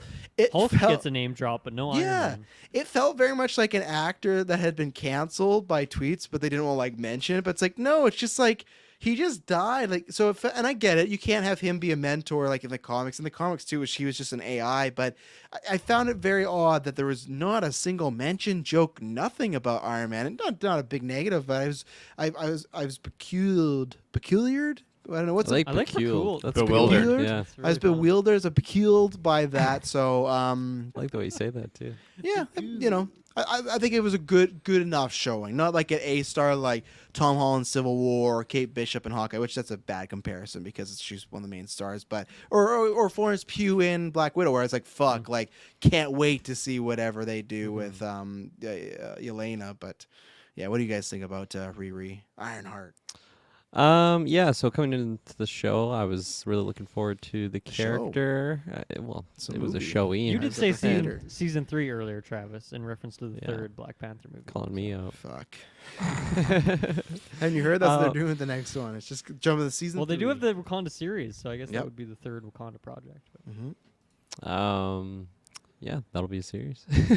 So yeah, for this character, as I mentioned, the suits, I didn't love the suit, but the character totally sold me. Like already, I'm totally sold on the character. Her charisma, her charm that she had. I'm like, I can totally watch a show with this character in the lead. And I feel like lately too, it's been like, I guess we've had Miss Marvel, but like, she is how old? 16. Supposed to This be in the character is show? supposed to, No, you mean Miss I like think a she's supposed to be month. like 16, I think. Yeah, so then this character, she said that she's 19. So just to have like a young adult, like new character introduction, I feel like, I don't know, it's been a while since that happened. So to have her like kind of already on her own, she's in college, but like she has her own little den. It was just a fun little setup for the character, and she just was able to not just be like this cute kid humor. It's more so like she actually, she's like kind of tough around, or like rough around the edges to Yeah. an extent, and she is like very confident in herself and very strong, and she's just a really cool character, and like I said, I'm excited to see more of her. So Got a good I- side gig going on too. $1,000 for yeah, some guy at first I was home. like, she's just selling drugs or something, like just the guy, like he like pulled him to the side. I'm like, bold move, Feige and team, but fresh cocaine from Wakanda. just got blow. Yeah. You guys ever had some of this heart-shaped herb shit? It's good, man. Just like the thousands my of Black gosh. Panthers running around, just a bunch of fucking white assholes, and it's like, Riri, what did you do? Like, Yeah, and like her purpose in it, like you guys are saying, is a plot device, and like to be kind of like the flag that these two nations are playing for like to protect, like Wakanda's protecting her, and then the Talakans, the Namongers of the world are trying to basically just kill her, murder her. And I feel like you don't really need a character as fleshed out as she is, in my opinion. So for me, it was a nice added bonus. I just want to say, because you said something, and that reminded me of like a negative I had, where I get it. They could have made Namor even more bullheaded and just bypass it, but they do this good thing where, okay, they want to kill the scientists because they create this machine. It's like, okay, this makes sense. You want them to find Talcan, you're protecting your people, great. And once they find, Okoye and Shuri find Riri, she explains that, well, she made this machine, but she didn't give it to the government. It was stolen from her. And that's this big revelation of, okay, she's not working for the government. People are taking her stuff away and using it for bad means. I was really bothered Shuri not once tried to explain this to Namor of like, hey, she didn't actually work with the government. She didn't give this to him. Like, you're killing the wrong person. That wouldn't here. stop it though, because like But she's the mind that created it. That's Still, the fact that she didn't even try, because what if she did say that? And he's like, yeah, you're right. I should okay. It was weird that she didn't even try that, and that to me just felt like a weird bad writing sense of why even introduce that someone stole her tech. To me, I thought that was going to be something that they might try to use to even make Namor even more bullheaded. She's like, I don't care, she has to go. It was weird that Shuri just didn't even try. She's like, well, couldn't we come to some agreement? And I thought, oh, she's gonna say it here, and it never was. Namor's what was his fucking convoluted like, oh, we're gonna go invade and kill these people, and then you can have her back. It's like his Like, plan makes no sense. she could have, but I think it still would have been irrelevant because to him, like the fact that a mind, a person from the surface world thought of this period, that was justification enough. There's no changing that. It needs to be eliminated. So It just felt like one of these like telephone I mean, games. The schematics are out there at this point anyway, though. Yeah, so it's like, what's killing her? I don't think they just gave up. They're just like, he's gonna kill her no matter what. I wish they just tried there, because they had scenes where they're fully conversating of how can we get to a peaceful resolution, and it just felt like characters that when they know something but they don't want to tell the other character because it makes the plot better. That's what they're doing, and it kind of annoyed me because Shuri's a smart person, but that's fine. Taylor, you're an Iron Man fan, Ironheart fan. oh, now? fucking love Iron Man. Yeah. Ironheart, I think I've never had any experience with her before. I didn't know anything about her. I've never read like the comics or anything. So I think this is a great first introduction. I was super on board. I'm very, very excited for the show.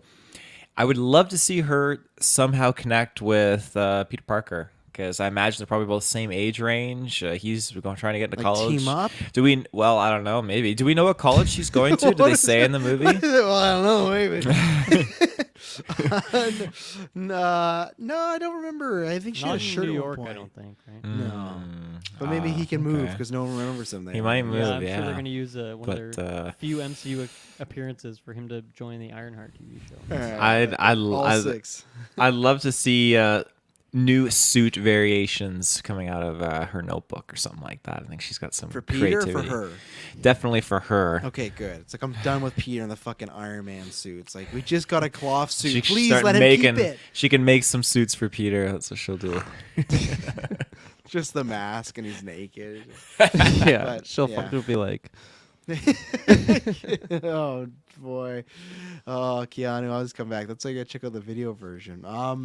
Anything else on Riri, Ironheart? I wanted to shout out the scene when Okoye and Shuri like go find her like in her dorm, and it's just such a great like again back and forth with those two characters. And then when Okoye comes in, she's like, "I gave you 5 minutes," I gave you 6 minutes even, and all of the comedy in that sequence just really worked for me when she's throwing just whatever space heaters at her and she just like chops them off with her spear. And I just really liked spear. all the lines too, and she shouts out like her weird makeup to like cover up her tattoos or whatnot, and then Shuri's just laughing. That had like my theater chuckling quite a bit. And I must say for like a good chunk of the humor, like a lot of different groups in my theater were really getting chuckled. And so Did you how catch- big were your guys' theaters? I'd say mine was like 70% full. 70%? Yeah. Yeah. I feel like mine was like 60, 65 maybe. I think mine was about like 85%. Damn. Back About to 80, yeah. sardines. Did you catch what makeup brand they dropped when they were talking about the makeup? No, I didn't. Rihanna makeup brand, you know. Ooh. It made sense. She Tied did it a back song. To later. She did a She's song. like, I'll do a Great song, but you got to you gotta say put the my you got to put my Throw makeup Zoa in in there. there too. While Riri's like, all the kids are drinking them. Like when they go to her shop, there's just cans of Zoas and stuff. And Rock's like, It's all hyped just up. in case Black Adam doesn't work out, I need that fucking Zoa Yeah, check. true. So, so we'll be reviewing that next year. We'll be in there and stuff like that. So it'll be a fun time. I want to say this just because we've touched upon it and I might forget about it. I like Martin. I almost called him Sheen and Short. So Martin Freeman. This and the Val stuff didn't really work for me. I thought this was a misstep. I don't know how I'm feeling about the Val character overall as well. I feel like she's playing just too much of Julia Louis-Dreyfus in here. So I'm excited when we get to Thunderbolts to see her in a full movie. But there was just scenes where this movie, like I said, didn't feel like it had that classic MCU humor. And there's times where she's coming in and felt like she was bringing that. And it didn't fit. It felt like, sorry, Taylor, a fart in the wind. It stuck out to me. I guess there's some fun backstory that they used to be married. I guess in the comics she was married to Fury, but I don't think... I would have actually preferred if she was Fury's ex-wife instead of Ross's ex-wife. I think her taking over all this stuff and being Fury's ex-wife would have been a bit more fun. Yeah, I think you could cut most of this out, and I think you could have cut Ross. Like, I think there's a way to get here, or even if Ross is in a scene or two, I think this is some of the clunky MCU stuff that it didn't work, and I think you could have reworked, and because it didn't even do like a big end credit of like, oh, she took somebody for Thunderbolts. And even this thing where he gets arrested and they break him out and he's going to Wakanda. It's like, am I supposed to be hyped about like Ross going to Wakanda for I was 3? hyped. Like, I like Martin Freeman. They're gonna put him in one of those fucking angel suits. Just watch, this is where I can't. The spoil of the score. I can't get to that like solid 10 out of 10. Like that's where I was at, because sometimes I was like, oh, I'm there, but this stuff did not work for me. Yeah, I completely agree. And I mean, to me as well, it's like they're setting up this whole thing where the U.S. and Wakanda have beef, and like that just goes Just to take nowhere it too. out, And they even end the movie where it's like the U.S. is still mad at Wakanda and they're gonna like go mess them up at some point. And that's where it feels like an Infinity War Part 1 kind of thing. Where like, well, why'd you even bring that up if that's going to go nowhere in this movie? I thought that was and then there was like some beef with France. Taylor, I'm sure you're concerned about that, but like just very, Yeah. very, very strange. That your stuff to baguettes. me was like, yeah, just cut all that because I like those two characters enough, but like it just had no place in this movie. It didn't add anything. It seemed like they had like back when they were just like forming ideas, like that was like one of the ideas, and they just try to Yeah. like fit it in there because it definitely has potential and like substance there of like since Wakanda opened up their just like open up the doors and windows to what's going on in Wakanda. They're obviously like a big high value target for the vibranium and like the potential what that could happen. So like them having that scene and when you have Ramonda like just be a powerhouse in that scene. I really Killing like it. that scene, but unfortunately it just didn't go anywhere because it seemed like they just kind of switched their focus at different points of the movie and they just wanted to keep it in there. And it just didn't really work all that Even when well. they brought in the mercenaries, they're like, and we know who did it, and they bring in these mercenaries. But I thought at some point they were going to be like, and this is the country it's attributed to. Because I thought that's what they were going to allude to with France. They kept showing this woman being all smug. And I thought that was going to be the big drop of like, hey, these soldiers right here, they're from fucking France. And we know what you're up to. Like, you're dead in the water. But it wasn't that. It was just weird. And I No, they wondered- were from France because they spoke in French and they confirmed that. Were they? Yeah, she announced them as in French and everything. Talked to them in French. They rated the area in French too when they were trying to get the vibranium weapons and tools and So- stuff. They rated it in French. I guess then for me, and then I missed that part. Then there was no like big follow up. Like I feel like France No, it should be led to in mega nothing. shit. Yeah. Then like that should be a huge First game warning. changing for it's just literally one strike, and I feel like this, and who knows, we'll never know. But if those rumors were true that they cut some Doom stuff out. I wonder if this was part of some of those Doom plots of like someone behind the scenes in America or in the UN trying to push like people to invade Wakanda because like in this world there would be a Latveria in this UN. So I'm not trying to say, oh, that's why it gets a pass. No, I say you cut it all, but that's a sneaking suspicion of mine that maybe it was a part of a different plot that did get cut. So now that it's cut, it just doesn't really make much sense in here, and it's just I'm down for all these ideas. Just wasn't done well. in my opinion. I'm different on that because like I liked getting that background kind of plot of just the other governments of the world trying to get in here and just take basically. And so you have France that was just they focused on France doing this raid and they just like plated them and said, okay, France, you're no longer a contender in this plot because you've been caught red-handed. And then it just focused on more so the United States being the culprit here, just kind of laying low and then moving into how they wanted to destabilize Wakanda. They wanted to get in here and just really take what they can and loot it. And I didn't need that to be the main gist of the story, but I liked how it was just kind of like on the back seat and just it was cohesively moving along as the main narrative was while Wakanda and Namor were at each other's throats, getting to this point now where it's for me it's interesting to see what the states are gonna do because I feel whatever they bring in, maybe it is Doctor Doom related, I'm not sure, but there's some larger tie here with Val that I feel like they want to get into Wakanda for. I don't know. There's someone for behind vibranium, it. remember? Because Val even Well, says I know, that. I know. She's It's like, oh, what vibranium. America could do with this vibranium. I know. It's definitely the vibranium. And so there is... I don't feel like it's just her leading this charge to get in there, even though she very much alluded to it. I feel like, okay, there's something else bigger going on, and I like this. And I feel like, okay, we could get that... Not that Hydra, but like that other Hydra 2.0 or that like other group that was what do you call them? Shield Smashers from Falcon Something, Winter Soldier. yeah, There's I been don't a know. bunch of groups. So they had the Shield Smashers and Black Widow. They had the fucking Widow Society and Well, they were stuff. like a successor group of Hydra, I thought. Do you guys think that Serpent this Society kind of storyline is maybe something they're trying to set up for the Wakanda series? Because that does seem like something that would be prime for a TV show. Because I'm thinking, if not, like, when's the next movie going to be? Probably not till after Secret Wars for like Black Panther. I feel like this is a very weird thing to start sprinkling in like now if they're not going to deal with it until then. I don't think we have a date or even a year for the Wakanda series yet, but maybe that's what they're doing here. They're throwing down those breadcrumbs. Yeah, the Wakanda series got delayed after Chadwick passed away because they even said this in the press tour of like, don't expect that show soon because that got backburnered after that happened. But they did confirm that, and they're still planning on doing a Okoye show too. So I think there's honestly a small chance that could still come out before Secret Wars because it's pandemic I times. mean, I guess but, like, at the very least, Thunderbolts is coming out before that. Yeah, So Val is going to go off and do some whole other random thing completely unrelated to this. because I was just looking at like the first movie came out in 2018, and then this came out 4 years later, and like I said, add extra year because of the pandemic. So really, it would have had 3 years ish in between, and even then with Chadwick, it probably would have had for sure 3 years. Let's say he didn't pass.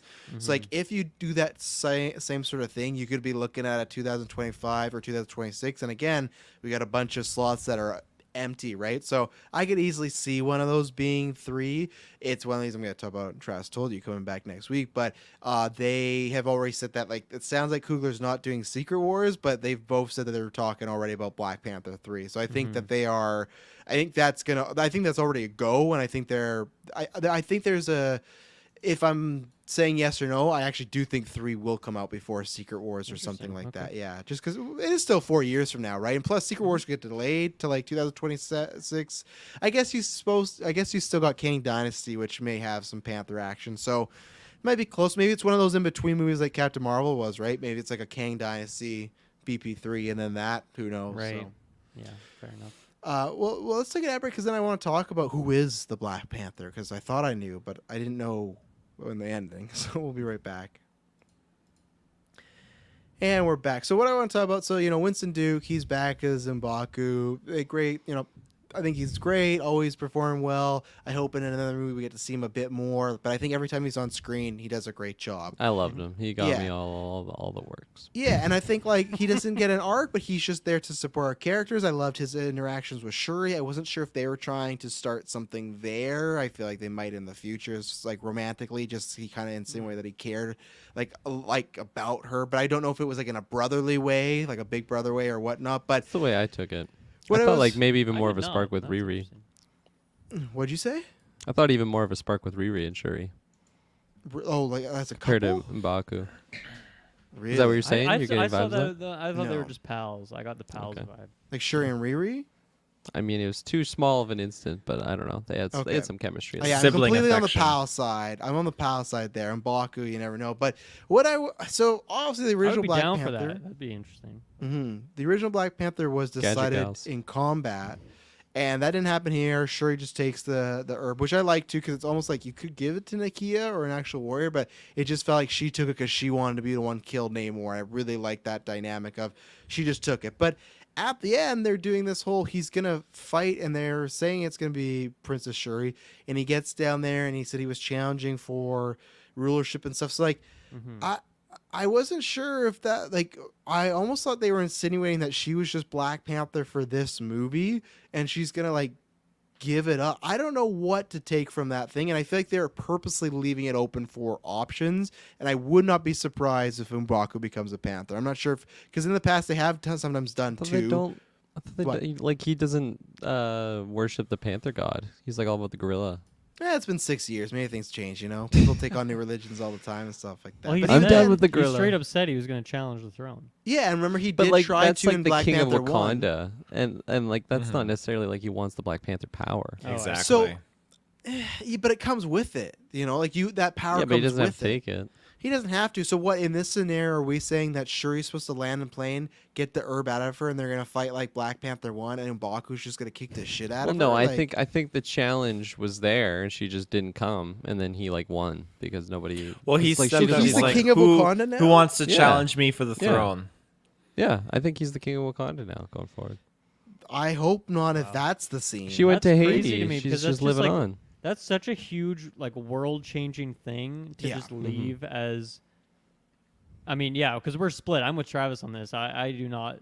I did not read it that way. That is a very, very huge thing to just leave in like in a. I took it that way because like she's just gonna be Extension, I guess. doing missions and stuff now. you're saying I- that she's moved to Haiti now? Like you think? She's Is that just what she in- did? Is that what happened? I at thought the she end? just went to go visit Nakia. No, I mean they It they're wasn't talking set about up. how she wanted to wait until the kid was older to get introduced to the royalty stuff. So I thought it was like, okay, we're gonna meet him. Now we're gonna take him back to Wakanda and like start doing that. Bring him back to challenge M'Baku. Bring the little kid. Your dad Yeah, beat him. would- Get in Would there. M'Baku beats have the it in him to fuck up this kid? Like would he do that? Like He would lay technically, down his sword. and I still think that should be the changing. It shouldn't be fucking decided by combat because we saw, oh, look what happened when Killmonger. He won in combat and it almost destroyed our country. To me, that should have been the checkbox of like, hey, let's not do combat anymore. Terrible idea. But if they are still going with that, it should probably go to M'Baku because like he was like within inches of actually beating T'Challa in the first movie and like becoming king and stuff like that. So I thought that was very clunky and convoluted. And I think it shows right here where two of us are on one side too. Well, I'll tell you immediately. So like, what did you take from the scene of M'Baku like throwing it? Like, do you think he's the king of Wakanda now? Oh, absolutely. What? No fucking this That's can't. how I No. took it. There's no fucking way. If this is if That's they a huge con for me if that is the case. 100%. If I get some If interview I Monday see a Ryan morning, Coogler interview tomorrow, that yeah, confirms yeah. it. I'm gonna be fucking mad. If I see some Feige wearing a hat with Winston Duke and it says King of Wakanda, I'm gonna be pissed. Not even M'Baku, just Winston. Like, if Next it's just- movie's like Black Gorilla or something like that. Yeah, like if it's just this like Bad title. if that was yeah, I think they got to workshop that one. I think if like this is the scene where he's just the king of Wakanda now, that's a big conflict. Like that's just so there's so much that goes into that, and that just feels like she just gives it away. Just like, oh, I'm gonna be gone for a bit. Like, oh, I don't know. Mom's dead. She doesn't have to live up to her expectations or anything, right? But then Once at again, least this is a fucking part one of a part two. Like, there's so much that goes just unfinished here. It's so Yeah. strange. But if that's the case, then I would want a scene of her explaining to her people and to M'Baku of like why, like she literally just left a Dear John letter to the people of Wakanda, like, oh, he's king now. Like, I would love it in some form of fashion where she would explain, like, I'm not ready for this, or this person's better suited to be the Panther king, like whatever it may be, not just a. She left and M'Baku's here like that. So I didn't take it that way, but I didn't know what to take from the scene. So you guys might be right because Yeah. I thought Wakanda is just movie after movie here getting absolutely fucking destroyed. You'd think at some point they'd change their ways and like maybe we need to revolutionize a little bit and change some stuff. So maybe M'Baku would be a good change of pace. But yeah, I don't know. It's weird. You'd think like, man, this poor girl just lost all of her family members over the last few years. Everyone has gone through all this stuff, figured out how to remake this herb that is so sacred, did all this stuff, and then they're just like, well, I guess he won on a technicality, so fuck her, and M'Baku's king now, and we don't care about you anymore. That's once again, that's messy. For me, I'm more open for if he becomes a Panther and she's like the princess. To me, I'm more open for that because it's like, okay, he is a warrior. You want to have a leader. I still thought they were going to do that with Chadwick at some point. So I'm fine if that was like, I'm still not really fine with it, but if that was like the fun handoff to like, oh, he is the Panther now, I'm like, oh, I'm okay with that. But to be the ruler of Wakanda, that's a leap too far for me. I don't know. It's not for me. It's not really a negative because I feel like he really wisened up in this movie compared to the last one. Like he was much more less brawn in this one and much more like Sure. compassion. But like not saying when it that. comes down to like that scene where he just gets off the helicarrier thing, I just felt like they just labeled it there. Like, yeah, okay. Oh, he's challenging for the right to sit on the throne. I'm totally down for this. That's all I needed to see because at That's this all point, you need to see. that's all I need to see. So anybody, if M'Baku's fucking sleeping, Taylor Phil can go. Next movie in Black Panther 3, Everett Ross can go in this little tribal session, and if M'Baku's asleep and he challenges M'Baku, Everett Ross is now the king of Wasn't there Wakanda. some whole thing in the first movie that the only reason Killmonger did that is because he was like blood related to them? That Yeah. was why he was allowed to challenge it in the first Well, and place? I also think the counts they voted for it. They allowed it too, because at one point I think they allowed. And I also thought, if I'm remembering right, T'Challa was like the final vote where he's like, yeah, let him challenge because he felt like he owed him it. Because in the first movie, it was just it's T'Challa's first day as king, and there's see if there's any people that want to come up and fight. Like it felt like there was just this one ceremony. I'm not sure. I don't know. I think it was Well, the that's- ceremony, and it was like planned, and then that's one where that he won against M'Baku, and then when Michael B. Jordan showed up, he like has an actual like right to the throne true, because he's yeah. blood tie, so it's like okay, this is here, and then they had the vote. So we're saying this is her like first like meeting, like the tribal meeting as her as the princess, but now he challenged and he wins and he's the king. Well, this is when the previous leader No dies. fucking way. When the previous No one leader voted on dies, that. He just takes it. When the previous leader dies, there you they have go. a new fight session, right? So That's what I'm saying. This is the obviously- first one. Yeah, right? this is the first one. Yeah. Because I guess she wasn't No. like automatic queen. No, call- she'd have to fight for that right. But like I don't know how it works now because they It's a gave up Baku. they gave up the mantle of the Black Panther thing, right, when the plant was all destroyed. So I don't know how that works now because otherwise it would have gone to the Queen. The Queen would have been the next Black Panther technically. Yeah, now Yeah. that I think more about this, I don't like it. I wish it wasn't put in there because it's a confusing scene. And like I said, to me, I'm fine if they did want to do some story beat where Shuri felt like M'Baku was better to run Wakanda. That's fine. It's still weird because I feel like it's like that could be a great character art for her. And like I feel like it's also weird, like some woman being like, you know what, you're better to run this country. That like even though it's in my bloodline, like I'm gonna give it to you, big strong man. Like I at least give us this scene of her explaining why M'Baku would be the guy to do it. Because clearly he was on her ship, got down, it was planned. But, like, I don't know, man. I don't know. Mm-hmm. I don't know. So we'll see. I guess the jury's out until we get some Feige Kugler interview, you know? So, Yeah.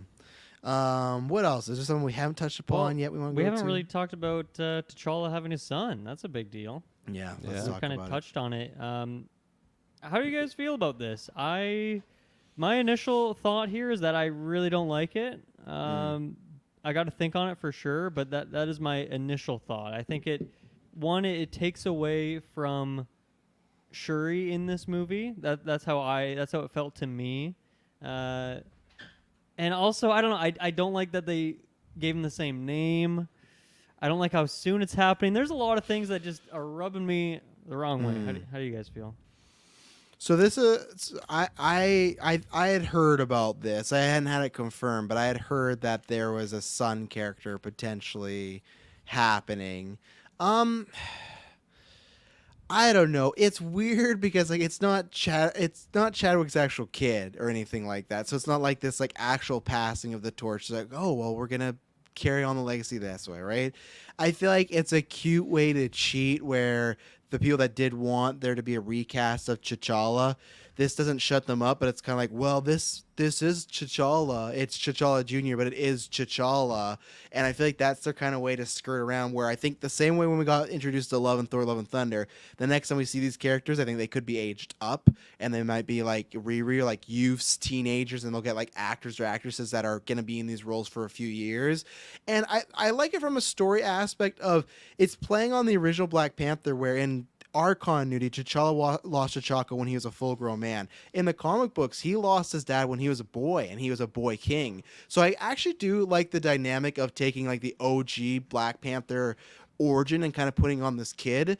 But I don't think you're wrong, Dylan, as far as like I don't think it's needed. I think it might be a little too soon because it just feels like oh, we lost Chadwick, but like we got this fake son here. It's like I don't know. I don't know if it was needed. It's something for me. It's definitely more about the follow up and how they portray it and do it. But it's not. I'm not negative on it, but I'm not positive. I'm somewhere like a lukewarm. That's where You're I am neutral. right now. Neutral would be the best way of like let's see how it plays out. Yeah, I'm on the opposite because for me, I really like what this meant of just like, you know, we knew T'Challa and Nakia were close and whatnot, but like that they just had this like secret son. You know, convenient that the queen obviously had a moment to like see him or whatnot, but still it's touching. And I think again that was just another sprinkled in moment that like it just like gut punched me like with like the T'Challa name reveal, and like again huge credit to Letitia for like just her emotional reaction to it. It really just got me invested in the scene, and I don't know, it's just the kid was really cute. Every line that he said, the whole theater was laughing, and all that stuff was good. And I agree there will be a time skip. I still they introduced him here, but I want some time, I think, until he's like really, you know, doing stuff on screen. Yeah, fighting M'Baku.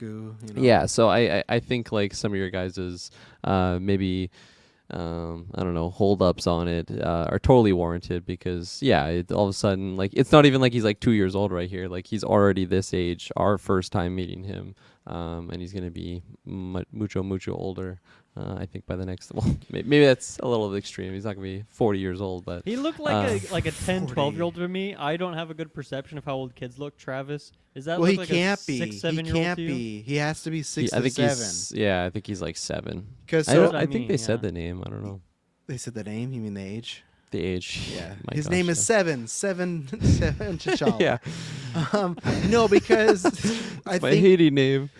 we're 7 years into the future. I think it's like 2000 something in the MCU because you got to do the 5-year jump, and then I think there's like another 2 or something. So, and that's where it's like, so I guess what they got together in Black Panther. She got pregnant, but she said she left after the Thanos attack. So the snap happens. She's either had the kid or pregnant. So T'Challa's gone for. Kid might have got snapped too. I don't think so, Taylor. Because I think he's just pops gone back for in 5 years later. like, because she said it's weird because she says something like he wanted him not to grow up around the throne, right? So it's something like she gets pregnant. They make these plans beforehand that, okay, you're going to leave Wakanda, even though she says she left Wakanda after the Thanos attack. So it's kind of weird It was timing. their And that's first why meeting is when she got pregnant. At the Thanos attack, and like, you got to go. But so No, I in guess Black Panther 1, like the original. yeah, but I mean, like she said, like she said they had this conversation that you got to leave Wakanda. We don't want the kid to be around the throne, right? But then she says she left after the Wakanda, like the Thanos attack when he was already snapped. So it just feels like they're putting in areas where it sounds like they had conversations when he was snapped, which was not the case. But pretty much what I'm saying is, I don't think he was there for the birth of the child. He came back and he was there for a little bit, and then the child like passes away. So it's like sad in that retrospect too that they could play it, but I feel like it's very muddled of like, okay, it's a very specific set of time, like when this kid could have came, this and that, whatever. I don't care too much, but it was just funny. I was trying to piece it all together when she was talking about it. So The other thing for me, and this you can't blame Ryan Coogler necessarily for this, but you know, Thor: Love and Thunder, he recently acquired a child, and Yeah. our most recent MCU project, a switch up in the last episode, is that Hulk has a kid. And Yep. that's like a fun surprise. So I think just the timing of that from like Feige, the MCU mastermind planner, really bad that you had like this exact same kind of twist. Obviously it's different circumstances, but kind of happen. 2 projects back to back from beloved characters. I don't know. It just that's a bit weird to me too. No, I agree with you. The fact, because like Star Wars getting a lot of shit for that because they had Mandalorian, Obi-Wan, Bad Batch. And I think there might be another one where it was always like an adult protecting a kid character. That was very key to the plot. It's like, well, like Grogu, Leia, whoever that girl is in Bad Batch. Like there's like this string of Star Wars projects where it's always somebody's protecting a kid. And same thing now that you point out, Dylan, it's always somebody introducing a kid. It's not the same thing, but I feel like that's almost still the same thing as like Hawkeye and Kate Bishop. It's not his kid, but it's like an adoptive daughter that he's giving the mantle of Hawkeye. And I get it. You want to do Young Avengers and da, but it's like, yeah, space around the corner. Yeah, space them out a little bit to not feel like, hey, you fucking old actors, like you're getting out of there and we got the new people, because you don't want to feel like a complete just like replacement of them all. So We just lost so many people in Endgame that they got to fill up the roster again. 100%. That's what it is. Like It's we got so much Taylor's plan budget. to repopulate our podcast with our Yeah, just offspring have one kids day. and Yeah. stuff like that. Yeah. It's just like, man, we finally don't have to pay Downey. We can do all these new characters now and stuff like that. So, Yeah. what about you, Taylor? Where are you on T'Challa Jr.? What was his Haitian name? Or Haitian name was like Tucson? Tucson, I think it was. Tucson, yeah. Something like that. Tucson. Toussaint. Yeah.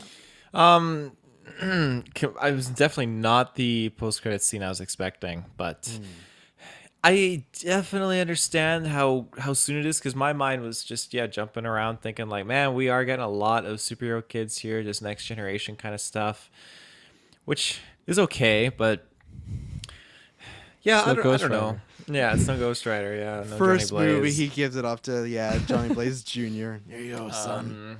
Be cursed. Yeah, I like it. It doesn't. I don't find it like offensive or critical, like to me. But I think No, you're there not are. tweeting out tomorrow. Fuck you, Feige. Yeah, no, definitely not. Ruined Marvel. I imagine there definitely Not will be my some Black that Panther. that'll find it like offensive to Chadwick's legacy to a degree and such, which is totally fine because everyone will interpret it differently. But no, I think it's just at the end of the day, like this movie was a solid tribute, and it was just like a minute 30, even if that, maybe like 45 seconds of just this, new T'Challa in a post-credit scene. So I don't feel like that inhibits the movie. If it was like a full-on like 45 minutes of this movie where they bring him out and it's like, yeah, we got the new crown like king here, the new Black Panther and all that kind of stuff, then that would be a totally different story. But no, the movie did what it did. It honored Chadwick. So I'm very thankful for that. And this new character here, whatever their plan is down the road, it's business. They are setting themselves up for, business. new This time it's stories. personal.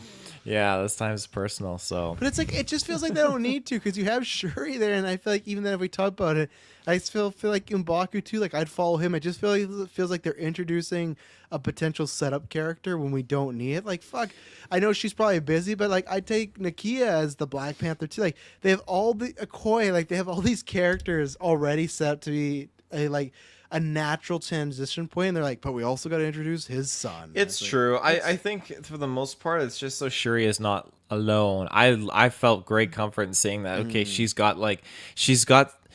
loved her brother, and now she's got next best thing. A nephew that is the son of her brother. I think that's fantastic, and she's got family again because she was just stripped of all of that in this movie so quickly. So I think that's fantastic. That's I almost took it the opposite way from the Shuri perspective though, where I felt like, to me, it almost seemed like they don't want to put all their eggs in the Shuri basket to Not at all. hold this for the future. So they brought this in from that Yeah. perspective. So I don't know. That might be digging into it or like looking at it from too much of a zoomed out lens, but it's that's how I'm feeling. I'm very conflicted on that particular plot twist. No, I think a lot of my issues do stem with like some of the personal stuff she had on the on-set problems, and I think there's a chance that they're like, yeah, we don't know if we want to be in the Letitia Wright business for sure. So I feel like there's like with M'Baku, the son, they've have two already passed, like They're gonna fight. M'Baku and the son and her, big triple threat for the status of it and everything. But anything else on the movie overall before we get to final thoughts and a rating, etc.? Anything to shout out? Pros, cons? I got a few things. One, some dudes at the end from Wakanda had like these yellow suits. Were those supposed to be AIM soldiers, or do they just have these yellow suits that looked a lot like AIM? I think it's just a coincidence. I think That they was said very EMT, strange. like the Eames. That's Rescue very people. close to AIM. the Eames, yeah. Yeah. Interesting. One thing I really liked is there's a lot of subtitles throughout this movie, and they always had it so that the Talokan subtitles were blue, and they also had Yeah. like little flares on them and stuff. Yeah. And then I think Wakanda was like always orange or something. They're speaking Wakanda, and then just any other like French, whatever, it was always just in white. I like that they kind of differentiated that, so you kind of know what's going on. I think it's a good subtle thing. Thing for when Nakia invades the Talokan city, like I know she has the beads or the earring, whatever it was that helped her track, but I felt like it was way too easy for her to invade this what is supposed to be the most powerful like civilization on Hidden. Earth. They have no guards watching, like their only prisoner in their entire civilization. She just snuck in. She immediately knew how to navigate all their buildings. She made it through, no problem. That was way too easy. Way too easy. I think that's what makes it believable for me, though, is just when you have such a mighty empire, you get cocky, you get sloppy. No one has ever broken in here in 1,000 years. And that's what Empire did happens. Yeah. I'm with Dylan on this one. It was way too easy. It was just like two guys, like one girl's like, "Hey, is that a Earth dweller over there?" Like, yeah, just like this, just too. Yeah, it was too simple. It just felt like they didn't have like a good idea how to get that going. And I wonder if there was more to that and it got cut for time purposes, and they're like, we'll just cut this that it works, but there's maybe a whole like larger spy espionage sequence to this when she's actually invading. Well, and I just laughed too because at one point Namor was like, "Well, to go down there, like your bones are gonna break, all this stuff," and and he's like charismatic. He's like, "Oh, I got a suit for you," and that's all fun. So I like when Nakia's going there, I'm like, "Oh, how's this gonna work?" And then of course the bike turns into a fucking suit. I'm like, "Oh yeah, of course." It's just like does whatever the plot needs to. Like that bike could probably fucking bring back T'Challa if you really tried hard enough. Like. It just felt so convenient. I get it. It's like a James Bond thing, but it was just like, okay, she has this bike suit. Cool. And how'd she get everyone up? Did they also go in this bike suit? They were hanging on to the outside, actually. That's a good point. They were hanging on, just getting pulled up. But why didn't their bones shatter into a million pieces there? They were accustomed. Yeah.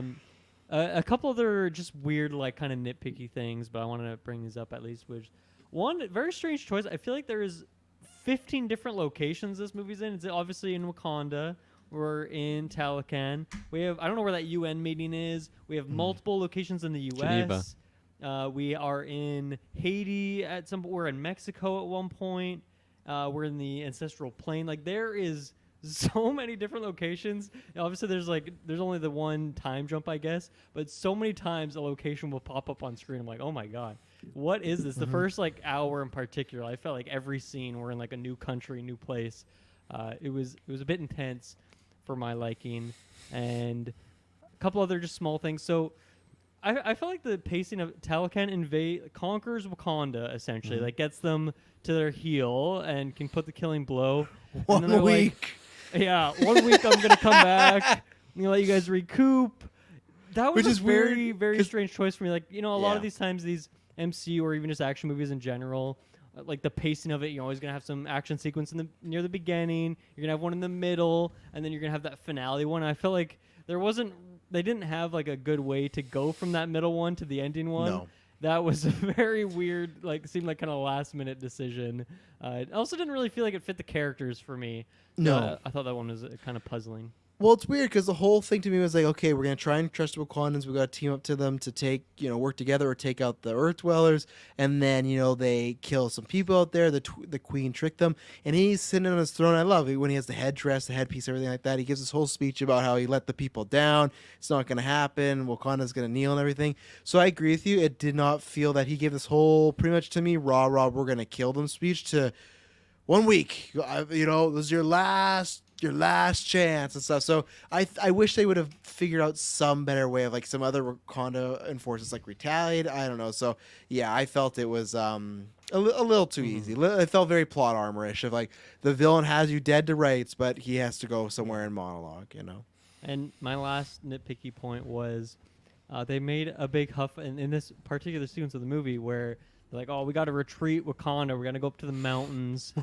I thought that was a very weird choice because like nothing happens up there. There's no battle up there. There's M'Baku's really no king reason- now. No Dylan. water up there. Yeah, I guess like maybe that was part of it, but like He's king. we They're were already never up there. They don't vocalized gotta that, So move. it just felt like a weird choice to spend the time in the movie to go there. I know we have a scene there where obviously you get the Shuri reveal in the Black Panther costume, but that did not need to happen up in the mountains. So I remember that being in the trailer too. So I'm like, at some point we're gonna go up there, and for it to just be a complete non-point that once again you could have cut from the movie and it wouldn't have changed a thing. No. Weird little choice. I don't know if that was like a checkbox thing for Ryan Coogler, where he's like, "Oh, I like the mountain scene. I got to do a mountain scene, so that's how we'll do it." That's fine. No, it's fine. You better do mountain scene. I really like that mountain scene in the first one. Ryan's like, yeah, but it didn't really make sense. But he's like, yeah, but I want to see Shuri like pop down. I already have a hat of the mountains, so you got to do a scene. Yeah, I agree with you. Again, that's where I think this movie could improve from just like little edits and stuff like that. Like just small little cuts of like, hey, a little minute and a half cut there. Same with the mountains, just like have that for whatever reason. They're having them in the mountains. That's all you need. We don't need to see them moving up there. Nothing happened. They all go fight down in Wakanda in the water anyway. So it's like, why? Who knows? So. I will say too, when you're bringing up subtitles, there was one part where it was like a double, where it was like 2 lines. The bottom one was cut off. Couldn't see it. So fuck I you, had that Granton. too. Yeah, Yeah, I had that it's like- too. they're gonna have to patch that. Yeah, I was like, I Yeah, said to Emily, I'm patch like, notes. I said to Emily, I'm like, they probably mentioned the X-Men here. We didn't get to see it. Like, what if we called the X-Men in this fight? But no, it didn't happen. Feige got it axed. You mean the mutants? Yeah, the mutants. Yeah. I feel like when I'm watching something like this, I realize how dependent I am on just like subtitles in general, because that's just like how I watch shows. And like, there's so many things that they've said, whether it was Namor, and he just says it like really quickly with his, I don't know, little Spanish accent or whatnot. And I missed it. So, I'm just, it's like a crutch these days. I'm too dependent on it. Back in the day, I used to hear every two review. experiences. You get the movie theater experience. That's and then true. You get Yeah. the Yeah. rewatch at home, and it's a whole Good new point. movie. the theater one comes with farts too, apparently, Oh, based on yeah. everyone's, anything else little to shout out? All right, so we're gonna take our last ad break, then we'll be back with our final thoughts, rating, and close out the last Marvel movie of the year. So we'll be right back. And we're back. So should I start with? Yeah, let's start with Kirklin. Let's get the herb flowing a little bit. Kirklin, Get there. what are your final thoughts on this movie and a rating if you want to give one? Yeah, so like I said earlier, I was fighting this thought on if I love this movie or not, and I think the jury's still out on that, but I can safely say that I definitely enjoyed this movie. It definitely tugged at my heartstrings, got the tears flowing, which I expected going into it. You know, it's such a heavy thing to lose someone like Chadwick Boseman, and with that, the character that he portrayed so well with T'Challa, and I think they did a really good job at that, and wherever he is, if I feel like he would have been proud of the project that Ryan Coogler and team was able to do, and so many like just highlight performances, whether it was Letitia or Lupita Nyong'o, Ramon, like what was Ramonda's Angela character? Bassett. Yeah. Oh my gosh, she was a powerhouse. She had the gravitas. So So I liked all that stuff. The score was phenomenal, and the action was like I think there was some instances where it was like a little bit too shaky cam for me, whether it was like a There's dirt some bike weird scene. cuts, yeah. Yeah, dirt bike scene was really having me like all over the screen, but overall I thought like the hand-to-hand combat was really really fun to watch, and the fight between Okoye and basically Mortal Kombat character 7, it was like a Mortal Kombat fight. It was amazing, and they had so many different like camera angles. One that was it was like a freaking, what are they called, arcade fighters, like where it was like a 2D thing. So I thought that fight scene was really really fun, and it just really it felt like a Mortal Kombat fight, and I really like the action in it. So I think I'm gonna give this one a 9 out of 10 right now. Very very high. I feel like the big powerhouse on my decision there is like the Chadwick stuff and like the T'Challa stuff, and just how sprinkled or how well it was sprinkled throughout the movie. It didn't seem like, okay, we're just gonna throw it in the beginning, like they did have in the beginning, but they had equal amounts. Again, like by the end credit, like it just. And their use of just cutting the music to really just make you feel like you're just there with your tears and your sadness. But I don't know.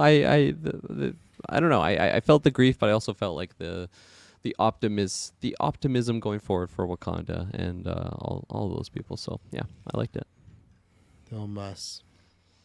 Yeah, I think I'm by far the most negative on this one out of the four of us. So hopefully I've been able to at least explain the reasons why and where I thought all that messiness came from. But yeah, I am still conflicted at this very moment. Like I really don't know.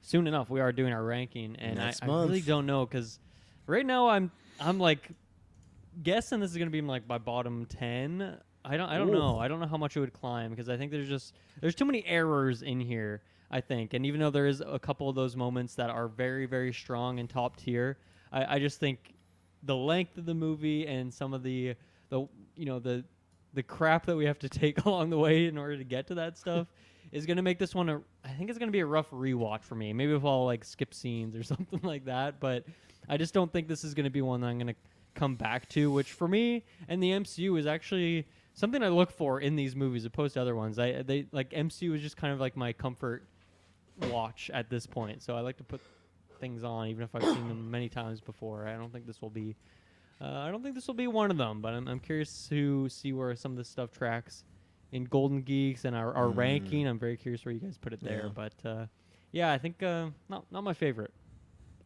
Taylor Field. Yeah, I think. Big exhale from Taylor. Yeah. Right into the mic. Let it all out. Sound like the Zodiac Breathe. killer over here. Breathe.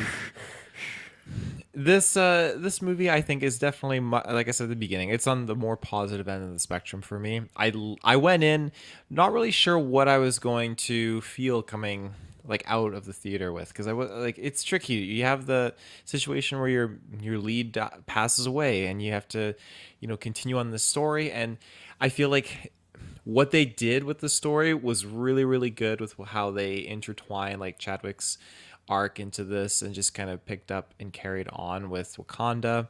So I really like how that caught me by surprise with how well they executed it. So along with other characters and other narratives that we kind of got, again, like the government kind of backstory kind of thing, and just other things that were kind of introduced, I liked. My con is that it feels to me like it was a similar aesthetically and narratively to the first one, where you have the beginning of the movie starts with mourning, and we have loss that we're dealing with, and then we have the loss of still Black Panther, and then Black Panther comes back, and we have, oh no, someone else who's all powerful comes into play and wants to eliminate everyone on the surface world, all the people, all that kind of stuff. And it's just, it has elements that were similar, and that's kind of a con for me. But I'd still rank it high. I'd probably give it an 8 out of 10. Like, I really did enjoy the film a lot. I really enjoyed, you guys touched upon it, the horror elements. I really enjoyed seeing the underwater aspects, just when you have the whales coming in, and just the orca whales too. Like that first scene when they're on the bridge and the whale, like the orca whale just jumps and like breaches, and then just the like Avatar Na'vi Yucatans just jump off. Like, I can't believe this movie came out in like less than a month. Avatar is coming out. I You know what they were know. doing. They need to like, get ahead of it. yeah, it's like, and they have been blue in the comments before. I just watched it. It's just like, did they not at any point pitch a different color of like, well, let's not make them blue now, you know? Underwater, they're Has to be not blue. I don't know why they're not blue, yeah. But it just, the whales, I love the whales, so good. But yeah, so many scenes were just super, super awesome. I was the super whales. down for it. But The catapults. yeah. The whales were catapulting them onto the ship. That was crazy. Oh, I was so good. Yeah, those orcas, holy Okay. shit. good boys. Look out, King. You know, those orcas are coming for you. But yeah, I think this is a very interesting movie. I'm very excited to watch it, to figure out for my rating, my ranking, stuff like that. I feel like it is very much like a movie that has, it's like the movie version of Mourning, you know, and like all those feelings you go through as far as, you know, you think about the good times, then also you think about the bad times as like the death and losing someone. And I think that's where it is, and that's where it's interesting. Really, like I said, I don't think I can ever just put it on, you know, or even Logan, that is like sometimes a depressing movie. I can just put that on, where this, it's just, you have to be in a right mindset. And I feel like it is very much like, it's a, to me, a great story for the most part, with this sense of like a cloud over, and that's not a bad thing, because they talk about how good that cloud is and what the legacy of that cloud is. But it's still just, I feel like anytime you watch this movie, you're gonna be kind of in like a dour mood, because they're dealing with some heavy things. And again, they don't pull punches. They kill other characters in this movie too, so you don't even get a break then like, oh well, all our heroes make it out. It's like, but I commend them for that, Marvel and the team, because I feel like they take a lot of risks, like with WandaVision, or you know, something like a Moon Knight or Thor Ragnarok, with like the style of the stuff, right? But sometimes with the stories, they don't. They like to play them safe, like a Thor: Love and Thunder, where okay, it's very crazy Taika style, but the story for the most part's fine. You're like, even then they kill off Jane Foster. It's like, that's not a crazy thing. But for this, again, like the first Black Panther, I feel like they're doing things that other Marvel movies don't do. You have the stakes, and I just feel like Ryan Coogler and his team, especially with Ludwig doing the music, but Ryan Coogler, I just always feel like I'm watching something better than everything else, and it just feels like I will always be here for a Ryan Coogler Marvel movie, and I just, for Ryan Coogler any movie, but I just feel like this is just such a different, like I said, I feel like this is, even though we had Infinity War and Endgame, this is the darkest MCU movie we've gone with what it had to tackle. So I don't think it will go up from here. I think it could go down, but I don't think it'll go any down more than what I am going to give it, but I'm going to give it a 9.5 for now. I could see it being like a 9, but my only thing is just because the issues that I have are all smaller ones, or like, you could have cut this out. Okay, the Everett Ross stuff I don't really like, because luckily none of my issues are, maybe the biggest one would be if Winston Duke is just like the king of Wakanda, but that's just like a quick scene. There was nothing like the whole movie that I was really, really hating. Stuff like the suits at Midnight Angels, like, okay, fine. Like, all my cons are minor stuff, and then all my pros are very, very high. I thought the leading cast did a great job. I think they created a top 10 for sure. Villain and Namor, I loved everything about him for the majority of it. And yeah, this one, I think it's somewhere in the top 10. I don't know where yet, but I want to at least try and squeeze in one more watch, hopefully for the ranking. Don't know if that'll happen. But no, I think this is I had a great time with it. I think it was a great send-off for Chadwick, but also just a great kind of encompassing story about Wakanda. So yeah, that's where I am. So Amazing. let us know what you thought in the Discord, the Twitter, the YouTube, the Facebook, wherever you want to comment. Let us know what you would rate it. Let us know what your thoughts are. Is M'Baku now the King of Wakanda. Let us know about that. All that good jazz. This was a fun one. Last MCU movie of the year. Also, we got Guardians Holiday Special. But for theatrical, we're done until February. It's a weird thing to say. We're done until Ant-Man. But again, if you like this, I think Ant-Man's going to be another really fun, big one because you got Kang coming in. You got multiverse stuff again, Quantumania. So, going to be a good time. And we promise you, it'll not be boring. Bye-bye. Bye bye.